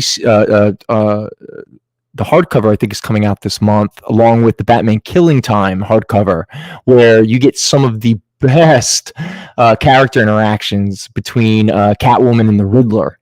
In fact, if Tom King was writing it, I'd read an entire series of just Catwoman and Riddler hanging out at a diner, just busting on each other. I never thought I would see the day that like Catwoman and Riddler hanging out would just be just the funniest, most compelling kind of stories. Gary, don't worry, I got Strange number 1 and Strange number 6 for you. Oh yeah, Gary, Bats the Ghost Dog, man. He's brilliant. I love him. I love Bats for a lot of reasons. I'm a bit sensitive to the puppies. All right, but here, let me get you down, Gary. Word man. There we go. We are we're entering the holiday season. So if anyone's interested in the greatest holiday comic book of all time, I found another copy of it. I'm pretty sure the last one we got, I'm pretty sure Jason grabbed it, which no surprise there. But for anyone who's not aware of the greatest Christmas comic book of all time, it is none other than the Lobo Paramilitary Christmas Special, written by Keith Giffen and illustrated by Simon Bisley. And you might ask me, Brendan, why is it awesome? And I'll tell you, it's because the Easter Bunny hires Lobo to kill Santa Claus. Boom. But also, it is the first appearance of Lobo's bulldog. I can't remember his name. Does anyone remember what the name of... Zanin. Yes. Oh, I completely forgot that. Just to take a step back real fast, it just completed recently, but Cliff Chiang finished his Black Label, his 4-issue Catwoman Black Label series, Lonely City. And not only did Catwoman and Riddler have a great rapport in that series, but they actually became romantically involved. So again, it's like in the future. It's sort of like Catwoman Lonely City. For anyone who hasn't read it, think Dark Knight Returns. It's like an older Catwoman out of jail. Bruce is dead. Obviously, Bruce is her great love, and the Joker and Batman killed each other, and Two-Face becomes the mayor, and they throw away the Constitution, and they create an insurrection, and fascism reigns in Gotham, and Two-Face is a big orange fat ass. No, he's not really, but he's a real terrible person. Yeah. But Catwoman, there's a whole thing where like Two-Face is trying to like obtain Batman's. There's some MacGuffin which is going to help him kind of like hold on to authoritarian power in Gotham. And Catwoman teams up with Killer Croc and the Riddler and their kids and stuff like that. And it's just such a good story. Catwoman, The Lonely City, can't recommend it enough. Again, it finished. I do not have any copies of it, but I don't know if it was, I think it was in last month's DC Solicits. They solicited the hardcover collection. So for anyone who's looking for just a good comic book, especially pertaining to Catwoman and a couple of the other DC or Batman-esque characters with some beautiful artwork by Cliff Chiang. A good story written by him too. Good for him. The Catwoman Lonely City Black Label hardcover should be coming out, I believe, in January, February, somewhere in there. Again, you all have access to Google. You can look it up. Yes. Yeah, Zanin. I'm trying my best, buddy. I'm trying my best. I can't help myself sometimes. There's a lot of things I would love to talk about, but if the experience has no interest in me talking about it. For the betterment of all people, except for maybe Zanin and Parker. No one wants me to get on a soapbox. And again, I don't have any. I have a lot of anger. I don't have any answers. But what I do have is comics. So let's move on to some more comics. So real quick, this was the Lobo Paramilitary Christmas Special. It's very fine at $6. All right.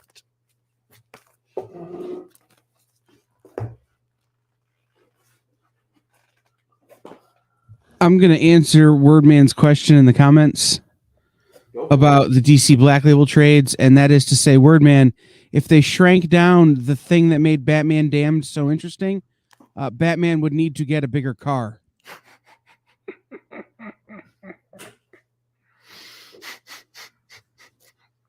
Where's the rim shot for that, man? It feels dirty if I play it for my own jokes. Yeah, it is dirty. But yeah, Gary, as I am so sad, as Kyle so jokingly alluded to, the Black Label books are always the same size as they were originally published. Just nice hardcover collections and stuff like that. When that book came out, I ran a whole marketing campaign to sell my leftover copies. When they got the second printing came out and it was blurred or whatever they decided to do. Right. Called It's Not That Big a Deal. It really wasn't.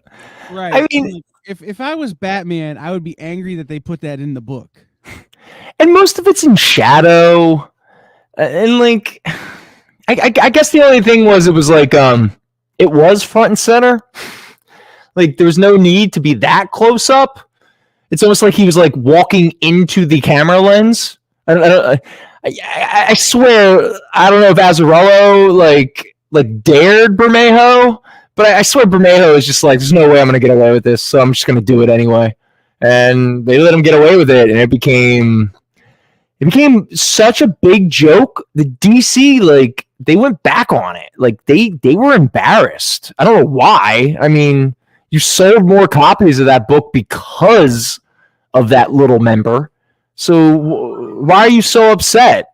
I mean, It was the seduction of the industry. oh, it was yeah. People were afraid little robins were out there who were going to be like they drank juice boxes, and suddenly the sexuality became less of a whatever. Take it seriously, yeah. Yep.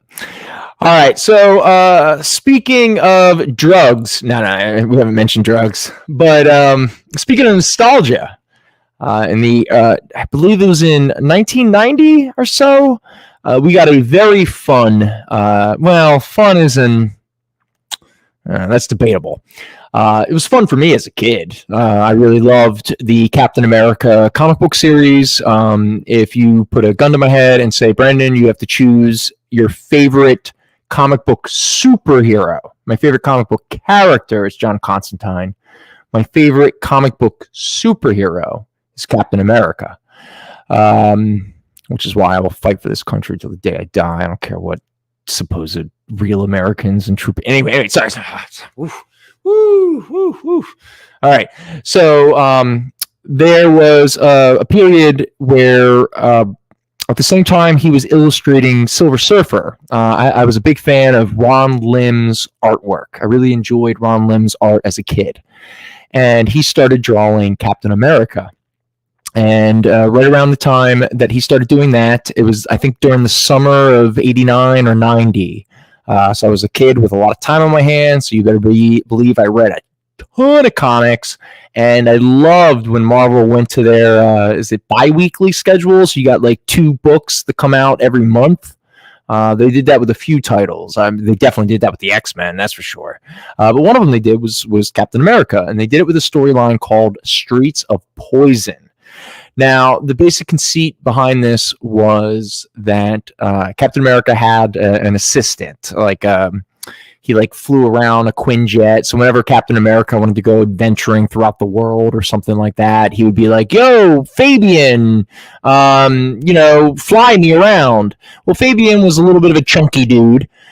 And during the course of a few issues, Fabian was getting a little thinner and getting a little manic, let's just say.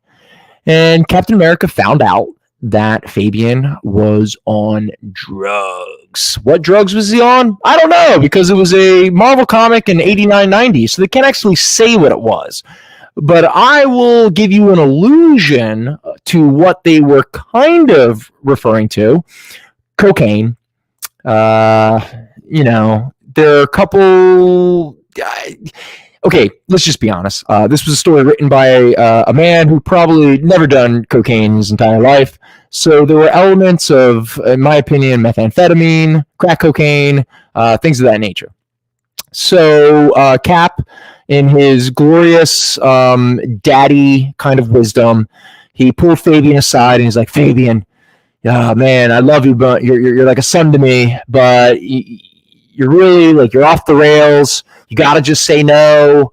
Don't worry. I won't judge you, but I got to take you off of my team. You got to get your stuff together. You got to go to rehab. And not only that, I'm going to pay for it. I'm going to make sure you have all of the assistance that you need, which is a beautiful thing. Thank you, Captain America. We shouldn't demonize drug addicts as much as we do in this country, especially when a lot of multi-billion-dollar corporations make tons of money off of our suffering and addictions. So Cap goes, I'm going to take care of you, bud. Don't worry. And not only am I going to take care of you, but I'm going to solve the drug crisis. Cap, I love you to death, but you're missing the point of what the war on drugs was. It was really the war on the poor, the war on anyone who wasn't middle or upper class white. But Nixon and, the right wing and GOP wasn't allowed to refer to it as a war on the poor. So it was just easier to call it the war on drugs and throw a bunch of nonviolent offenders who had like a joint on them into jail and all that good fun.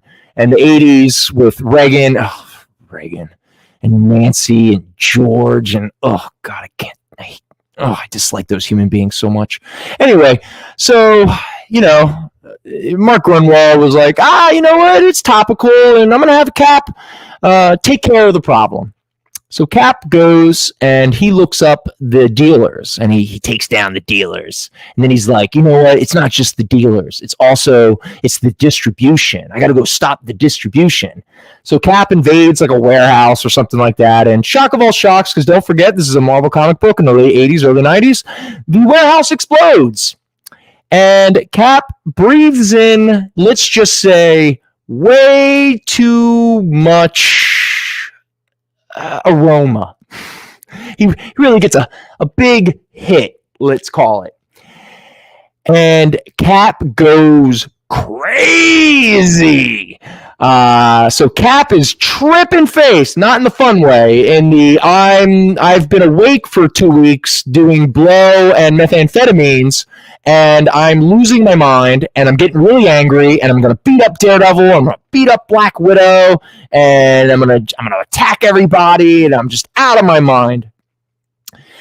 But the main thing that Mark Grunwald, I give him a lot of credit for, all my joking aside and stuff like that, or is it joking? I don't know. But what Grunwald was really kind of tackling with, which actually led to an interesting story, and that was Captain America's powers, technically speaking, come from a drug, the super soldier serum. So was Captain America without the super soldier serum? Like, what is Cap? Like, is it his ideals? Now, again, for anyone who grew up watching the Captain America movies and stuff, we all know it's Steve Rogers. It's Steve Rogers' heart. It's his will. It's every reason why I love the character, despite when people go, oh, he's boring. Oh, he's a Boy Scout. Oh, he's the dad who always judges you. But no, he's not. Stop it. Captain America's punk rock. All right. If the American dream is a real existential dream where we're all equal, and we all have the rights to citizenship. We all have rights to education and healthcare and clean drinking water. Well, Captain America is the guy who fights for you, like Superman.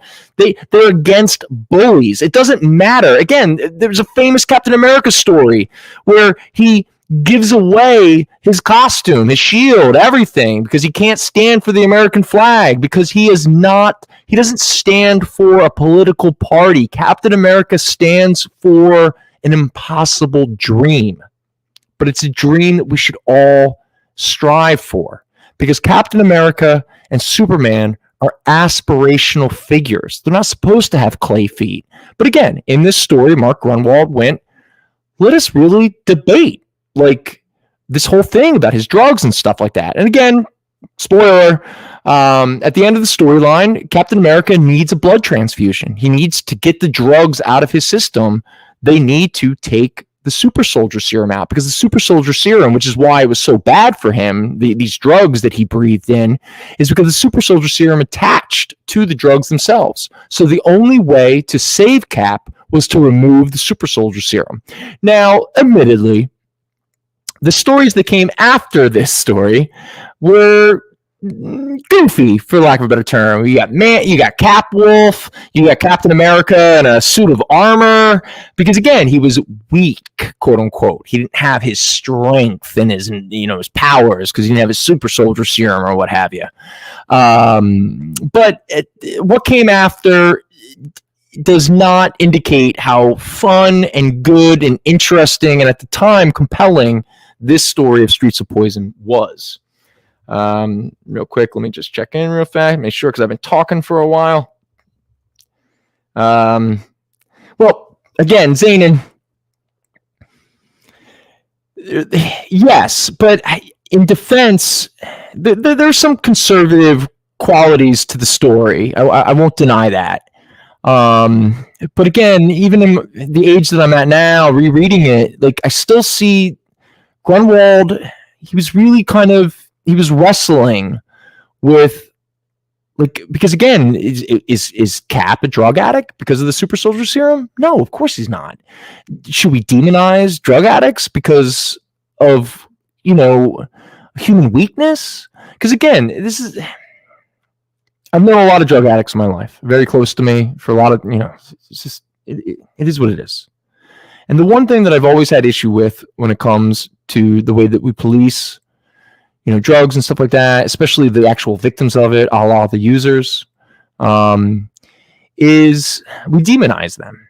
And we act as if drugs are the root cause, and they're not. They're a symptom. They're a symptom of something deeper. More often than not, drug addiction, now, yes, do some people have a genetic disposition towards addiction? Yeah, of course. But more often than not, drug addiction usually derives from trying to deal with trauma. And so a lot of times rehabilitation and a lot of our very draconian drug policies and policing and stuff like that never deals with the root cause, the source. Like, what is that hole? Where did that hole come from that you're trying to fill with drugs? Like, why do you, and again, if you've never done heroin, if you've never done opioids, you can't even remotely come close to judging somebody who's addicted to those things, no matter the reasons why they got addicted. Once you're addicted, once your brain begins to create phantom pains just so you'll do a drug, you have no concept of how seductive. Just imagine the greatest pain you've ever had, and all you have to do is do one little thing, and for a brief moment that pain goes away. That is very, very addictive. I mean, it's like we fall for it. I mean, again, like, let's be honest, addiction isn't always drugs. We all have our vices. And the way that we demonize each other is not helpful. It doesn't help anybody, actually. But I'm supposed to sell comic books. So with that said, Captain America, Streets of Poison. We have the entire storyline here. So it starts in Captain America 372, City on Ice. On ice. I wonder what they're referencing. Obviously, cocaine was a big deal, and like I said, methamphetamines. These are all mid-grades, except for this one. They're all priced around $3. So there we go. There's a Black Widow. She's showing up. Oh, Bullseye. I forgot. That was another reason why I loved this series, because you got a lot of Black Widow, a lot of Daredevil, a lot of Bullseye. What issue is this? Oh, yeah. This is issue 374. Bullseye shows up. The Kingpin shows up. Everybody shows up, hitting each other, kicking each other. Here, Cap goes wild. Captain America literally beats the living hell out of Daredevil on a school playground. Get it? School playground? Drugs, right? Yeah? 80s. Streets of Poison, Captain America 376. Just in case you weren't aware, you get Daredevil, Bullseye, Crossbones, Kingpin, Black Widow, and Diamondback has a new costume. Mr. Bishop, I will make you a deal in 1 second, because that was always my intention. There's 377. There's Bullseye and Crossbones fighting over the lifeless body. But don't worry, guys, because stripped of the super soldier serum, Cap fights for his life against Crossbones. Boom, boom, boom, boom. But here's the deal. So for the whole set, which is 1, 2, 3, 4, 5, 6, 7. Okay, so all 7 issues, $8. All right. So if anyone's interested, a 7-issue storyline for only $8. That's $1 a dime for the whole book. For all 8? All 7. All 7, but that's the entire story. Yes, yeah, it was a 7 point. Well, Mr. Bishop asked first, Right. so let's give Mr. Okay, he is going to take it because the only in all fairness, because you're here with me and they're on a delay, so I have to just all right, Mr. Bishop, boom, it's yours. Let me put that aside. Yeah, that's the only drawback of actually being here. Jason has learned that the hard way a few times. That's why Jason has to, whenever he's here, he still sits on his phone and he has to claim things in the chat and stuff like that. Thank you, Mr. Bishop. Good fun.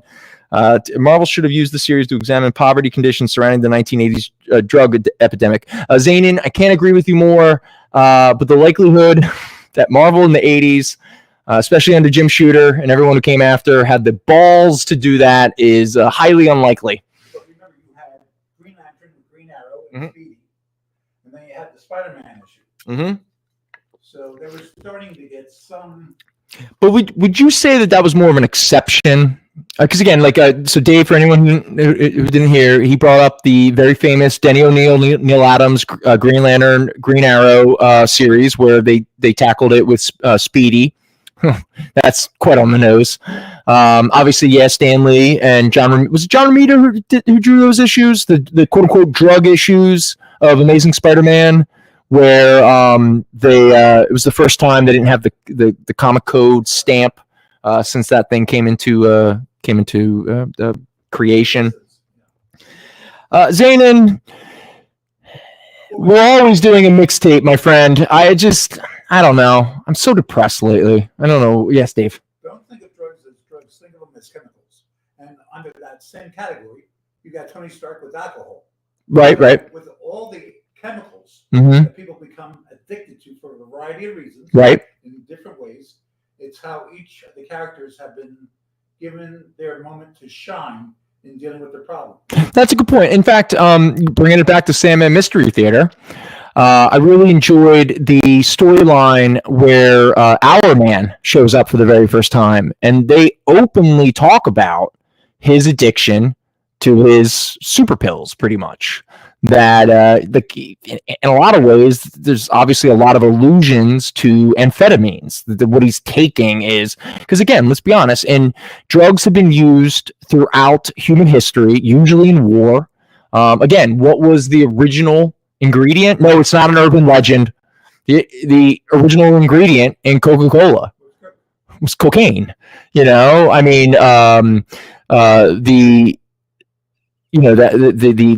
the term hashish comes from those Middle Eastern assassins in the 1200s, 1300s. You can come here for a history lesson, all right? But I'm just saying, the Viking raiders and stuff like that, they used to eat tons of mushrooms to give them the battle lust, the battle urge. I mean, good Lord. I mean, the British Navy lived off of whiskey and rum and all that kind of stuff. I mean, drugs had been used in war constantly. I mean, good Lord, the Nazis were addicted to amphetamines, especially a certain Nazi that certain people. No, I'm not going to go there. Ugh. The fact that we even have to.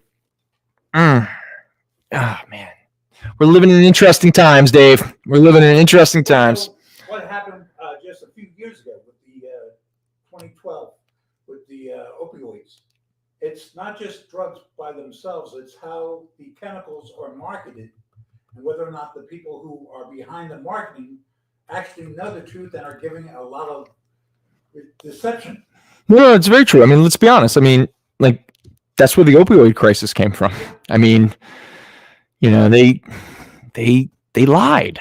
They lied, and again, like all the politicians who financially benefited from that, that family, and the billions and billions and billions of dollars they made off of other people's and other families' like tragedies, and I know. I mean, my again, he's not watching, and I don't really hide. I mean, my brother he's right now, thankfully, recovering, but my brother is a heroin addict.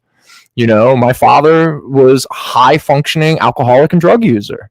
My family, my childhood is rife with the damages of drugs and alcohol. I mean, and there are people who make a ton of, and it's not even just like drug cartels and all. That's again, they're a part of the problem and all that kind of stuff. But people act as if there aren't people in power, people who vote into power, like companies that are supposedly. I mean, they make insane amount of money off of our suffering. Kyle, yeah. All right, so my playlist song, if that's not the right name, which I think it is, I want the theme from Roadhouse in memory of our 10-year theory conversation. Okay, all right. When the night comes, was that you? When the night comes falling? Yeah. All right.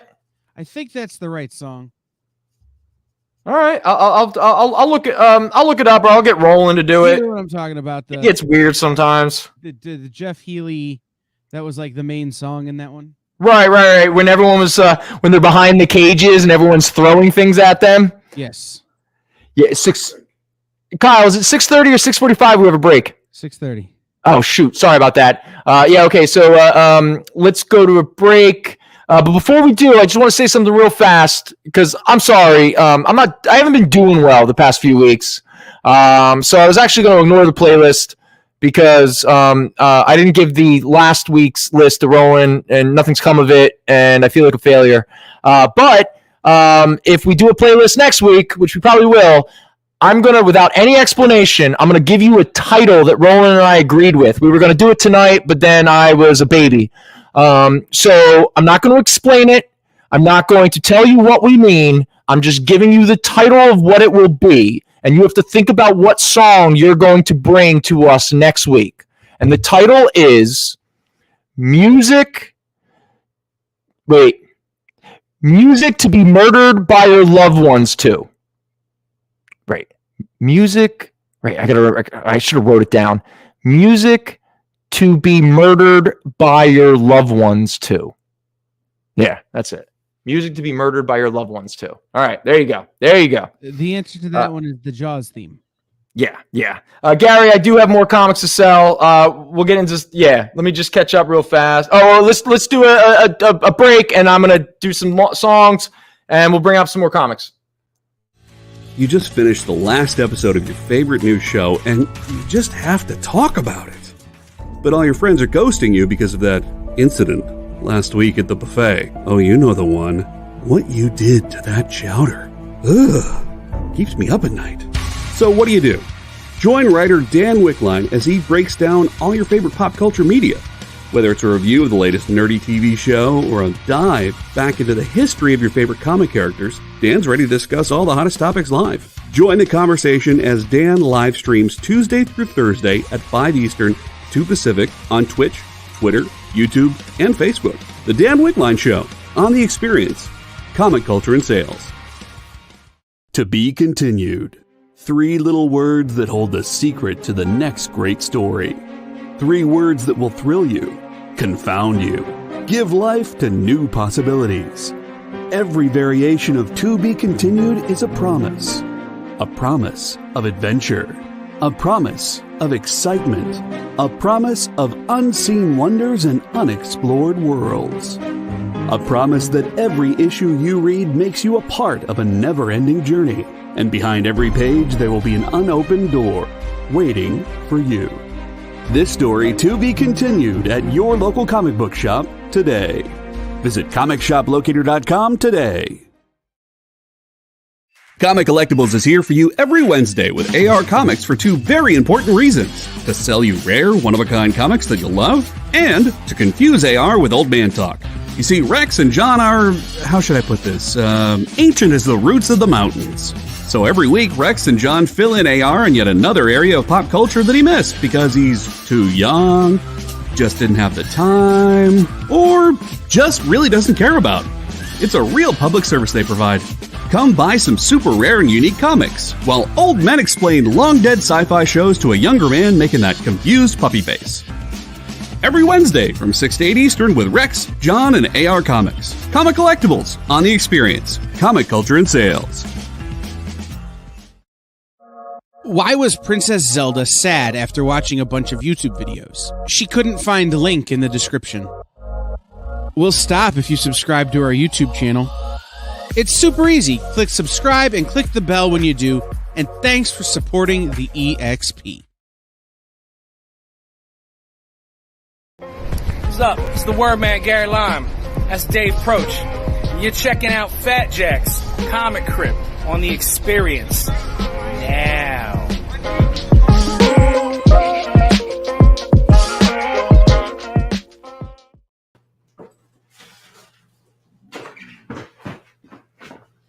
Hey, my. We're back. If All I right. noticed you weren't here, I would have played another commercial. What's that? I apologize. No, I suddenly realized I didn't have as much as I thought I did up here, so I had to go run back real quick to. Well, you get yourself together. I want to remind our people, Frank Miller tomorrow, 5 o'clock here on the experience. Perhaps audio only, but he'll be here. Oh yeah, because the word on the street is Frank doesn't want to do video. Well, I don't know. It's I find with a certain generation of creator, they struggle with how to turn the camera on. That tracks. So we had the same problem with oh, I'm gonna feel like an idiot now. G.I. Joe. Larry Hama? Larry Hama. Oh, okay. Got it. Like some of these guys are just like, we do what we do. We don't know how to turn the camera on. Right, And you right. know what? Go do what you do. You do it well enough that we don't need you to turn the camera on. So Cool. Good for them. see you tomorrow at 5 with Emma Kubert, who is the most talented Kubert. And I would say that to either her dad or her uncle. And then Alex Packnadal, who has a book called All Against All that I think people will dig, will also be on tomorrow. Cool. All right. There we go.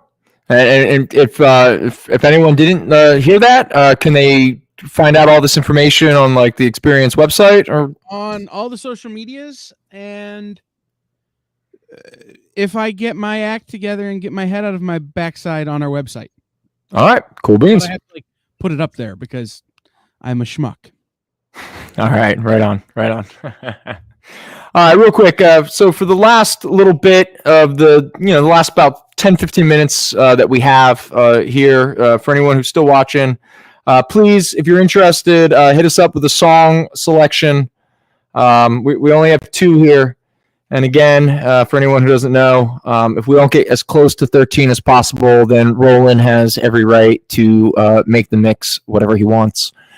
And if anyone is on Spotify, which is where a lot of these mixes show up, Spotify puts out a year-end wrap at the end of the year and all that kind of stuff.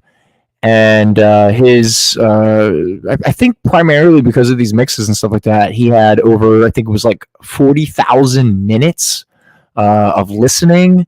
And Spotify kept calling him an adventurer because he listens to so many genres of music and he's so bold in his. So ridiculous.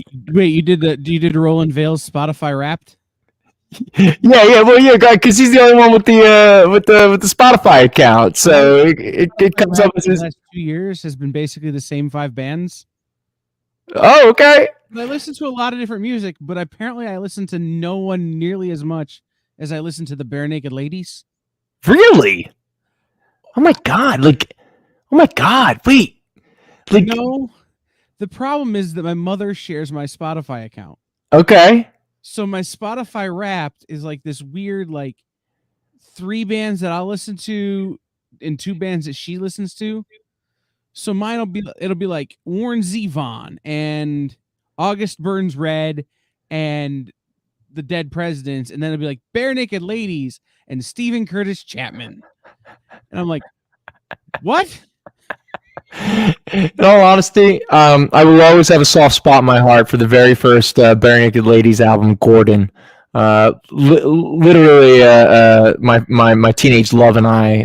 There's a song off of that record called "Good Boy," and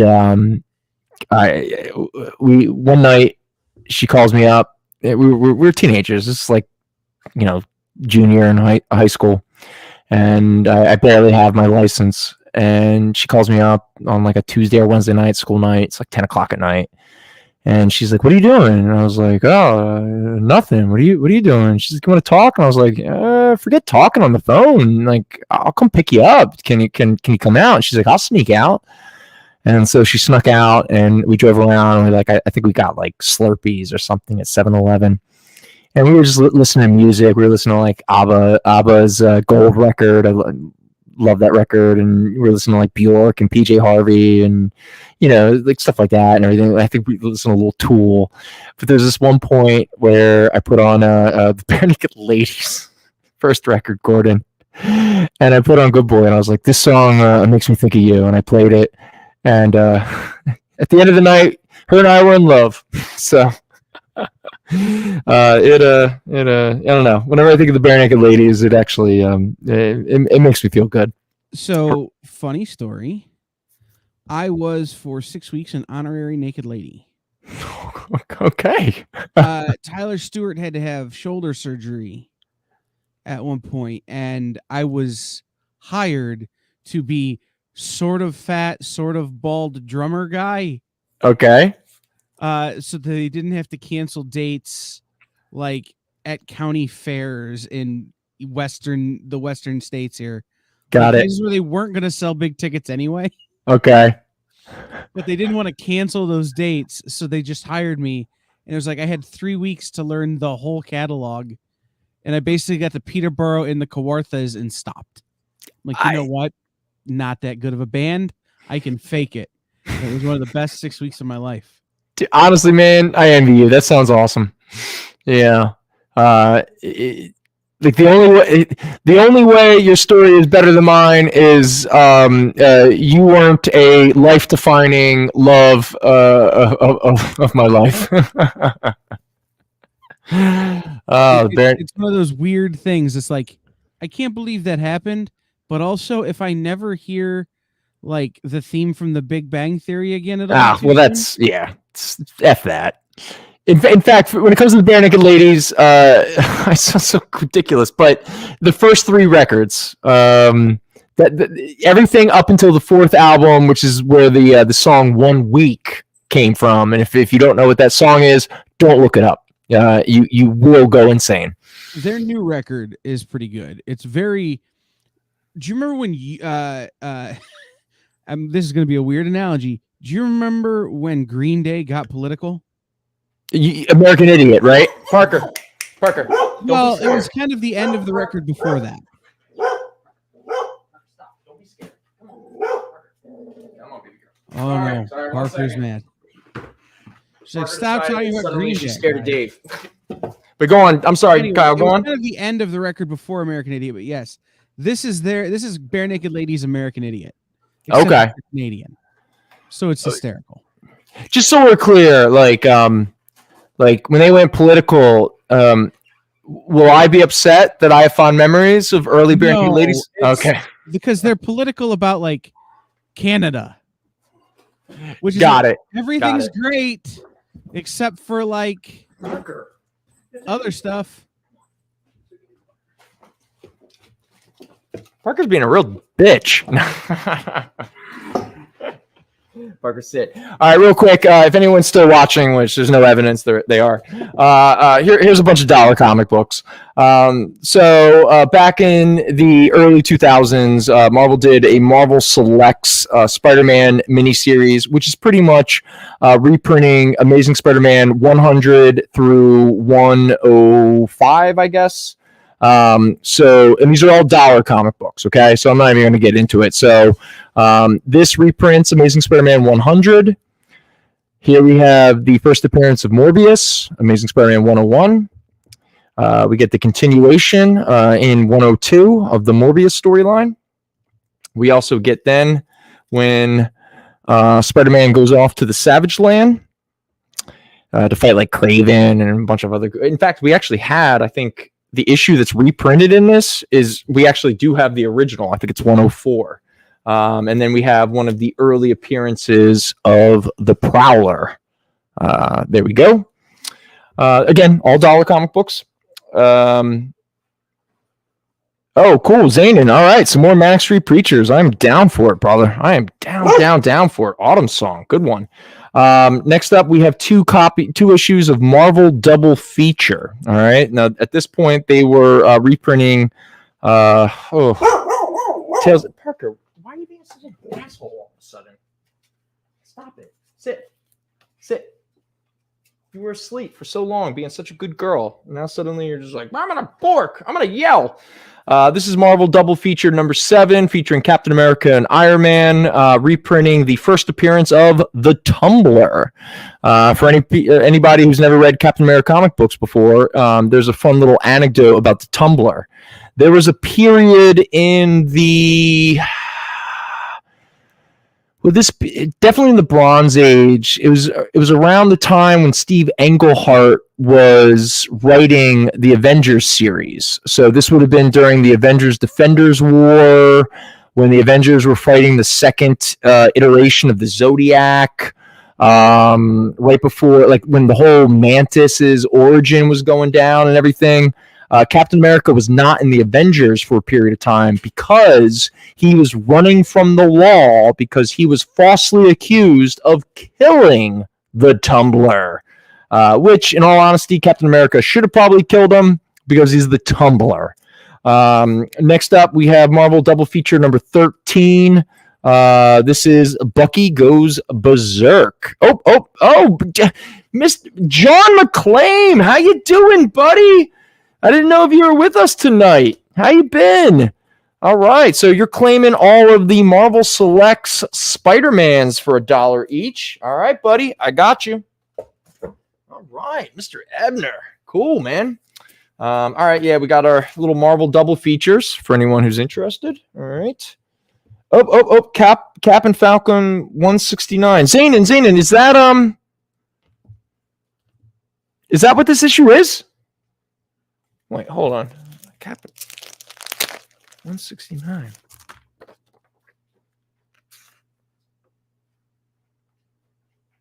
What does this? Stan Lee, Gil Kane, the Red Skull. Tales of Suspense. Yes, Tales of Suspense. Oh, Tales of Suspense 96. So, well, hey, man. Mr. McClain, it is always a pleasure to see you. Doesn't matter when you show up, buddy. Again, I'm surprised when anyone tunes in. So, cool. But Zanin, I got to be honest with you, buddy. If there's a Cap and Falcon 169 or something akin to that somewhere up here, Oh, that was the issue where Cap supposedly kills the Tumbler. Okay, I apologize. I don't have that issue. I just had the issue with the Tumbler on it, and so I just felt like pointing out. But Zanin, I will look for it for you. So Cap and Falcon 169. All right, buddy. I'll be on the lookout for that issue, but I do not have it here. But you know what I do have here that I imagine everybody's been waiting for? Supreme #1. Yeah, a little 90s, little silver foil, whatever the bucket. It's $1. And if you're like, I wish I could spend more than $1 on Supreme, well, don't worry, because you could buy yourself a second copy of Supreme #1. These are all dollar comics, so I'm not going to belabor this stuff, even though that's what I say a lot. Man-Eating Cow, one of my favorite sub-characters from Tick. This is issue number 9. And then we have Tick Karma Tornado. This was an early Tick spinoff. That's issue number 1. Again, these are all $1. We've talked about this company before, but here we have a few issues from their version of, I don't know, like Iron Man? I'm not really sure. You thought it was Super Pro. Yeah, well, yeah. All right, so Continuity Comics by Neil Adams was in the late 80s. They ran into like the early 90s. One of the series that they had was a character by the name of Armor. And here we have Armor and the Silver Streak #1. For you to live, I must die, but Armor will not die. Then I guess the person's not going to live? I don't know what's happening here. But anyway, Armor #1. And then we have Armor #2. Now, I do not believe Neil Adams he only did the covers. I do not believe he did any of the interiors. So let's just get that one out of the way. But here's a fun, not Neil Adams cover, but it is a Kevin Nolan cover for Armor #11. And then we have Armor #12. Now Neil Adams is back doing the covers. Does anyone actually, just out of curiosity, anyone actually read any of these continuity comics?